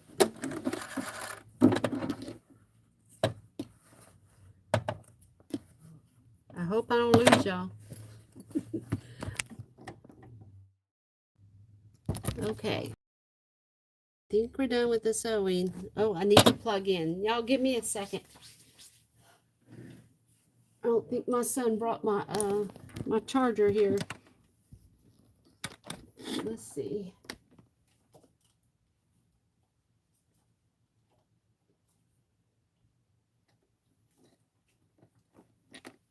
Justin! Sorry, y'all. Might have to switch to the computer.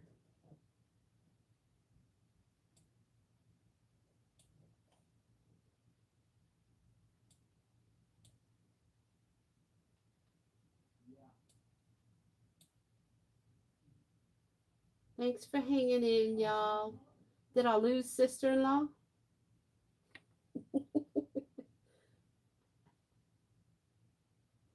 I gained a couple. Well, that's awesome. Thank y'all for hanging in there with me. Justin!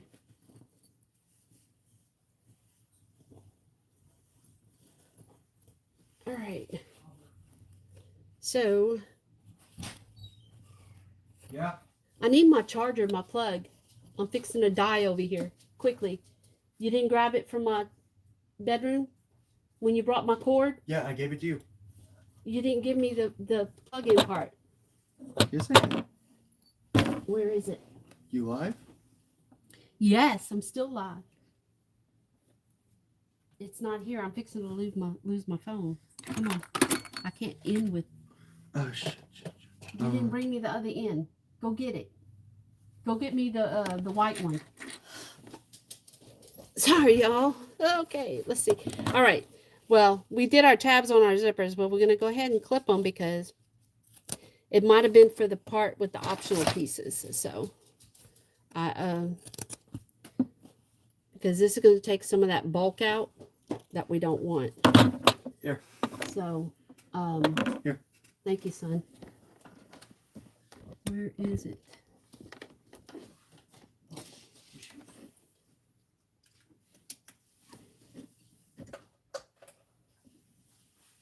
All right. My phone has a light. All right, let's hurry up and flip it because I think I'm fixing to lose y'all. So we're going to flip it through that opening that we left. Let's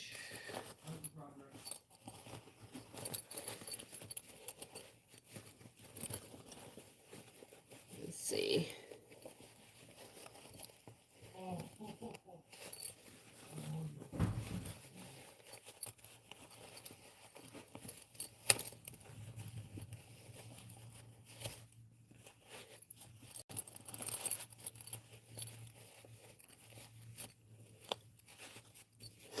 And this is what they call birthing a bag.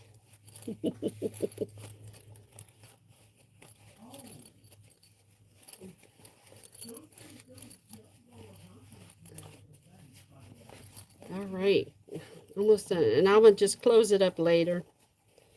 I'm not going to close it up right now. Let's hope it came out like it was supposed to. All right. And probably what I'm going to have to do is iron it a little bit. Okay. So,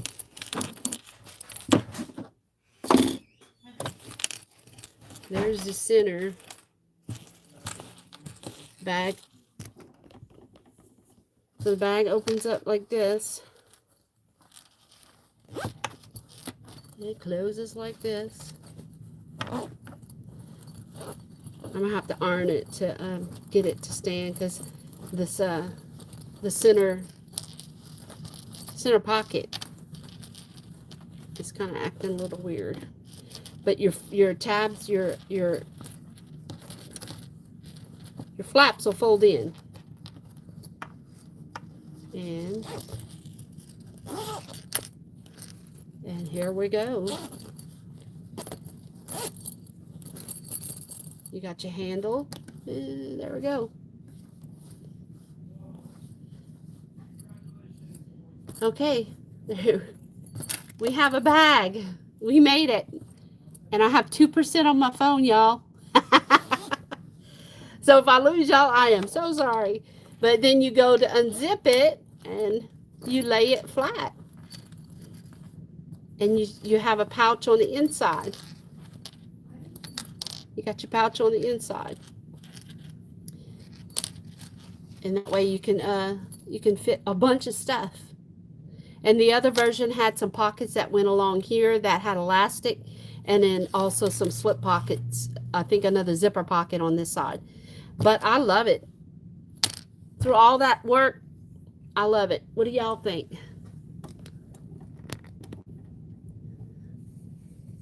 Thank y'all for hanging out with me. I really, really appreciate it. Yes, it came out great, Renee. I like it. I like the material.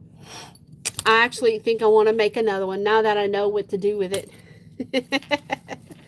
So I like the fact that it sits flat. So when you're digging in your makeup case, you can see everything in it.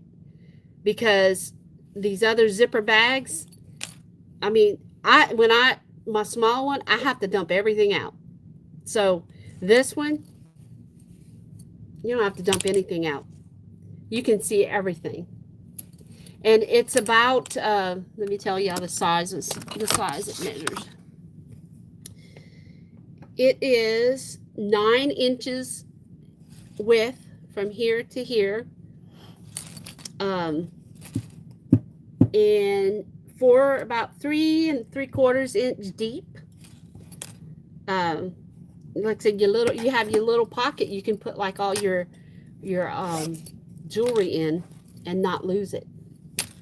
And it lays flat is what it does. It lays flat, or it lays down. That way, when you close it, it's not caught up in all that stuff in there. But and then the width of it is about 7 inches wide. This width from here to here. And then I told you, let's see, it's 9 inches long and about 3 1/4 inches deep. So I think my curling iron will fit in this just fine, because the fact that when you close it, you have all that length, and it's not big and cumbersome. And I like that zipper that opens up like that. So I have to what? Stacy claimed this one, but I have one that's in her color. I'll do the teal one for her.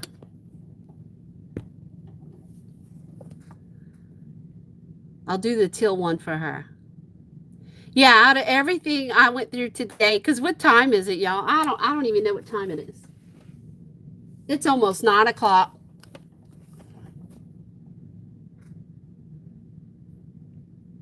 So what, I started at almost 5 to 6, 6 to 7, 7 to 8. 4 hours. Thank you, Gail. Thank you, Stacy. Thank you, Dream Styles Unlimited. Patricia. Thank you, and welcome in. If I missed anybody, I'm so sorry. It's been a day. Really appreciate y'all joining me. And it looks I think I had 12 earlier, and I still have 12, so I didn't lose y'all. But anyway, thank you again for hanging out with me and sewing this bag. I promise you, next Friday, it won't be this long. I think I'm gonna do a wallet, and the wallet won't take as long. I promise. And I might do a wallet to match the purse I did a couple weeks ago, the Alyssa crossbody. So I got up to 17. Thank you, Gail. Have to, meaning you have to make another one. Oh, Rosalind, that's yours. It's yellow, huh? Well, it matches all the colors. Well, actually, it has a purple, it has green, it has orange, yellow, teal. So, and I have zippers to match them all. So anyway, so I'll make a few more of these. It didn't deter me, but I don't think it needs foam. I mean, it stands up just fine. It really stands. Once you put stuff in it, it'll stand up more. But the pattern calls for foam or fusible fleece, which would make it thicker. But as you saw, sewing these seams, that would have made your corners real thick. So if you're going to attempt it with what they call, I would definitely use a heavy duty machine. Mine probably would have done it, but just because mine can do it doesn't mean that I want to do it. So, and I like the handle, like it called for some rivets, which would dress it up if you wanted to. You could dress it up with. I didn't have yellow rivets, so I didn't really want to use the rivets. If I had used maybe a silver or a gold, uh, silver thing. I have silver rivets and I have gold and black rivets. So I really didn't want to use. I think it looks fine with just the stitching on it, and it actually. I mean, it's not going anywhere. So you can load it up. So anyway, again, I know I've kept y'all on here a long time. Thank you again. Hopefully I can go live again next Friday. I have to look at my calendar, make sure there's no appointments that I have to attend with my people here. And I'll be back. Y'all have a great evening. Bye.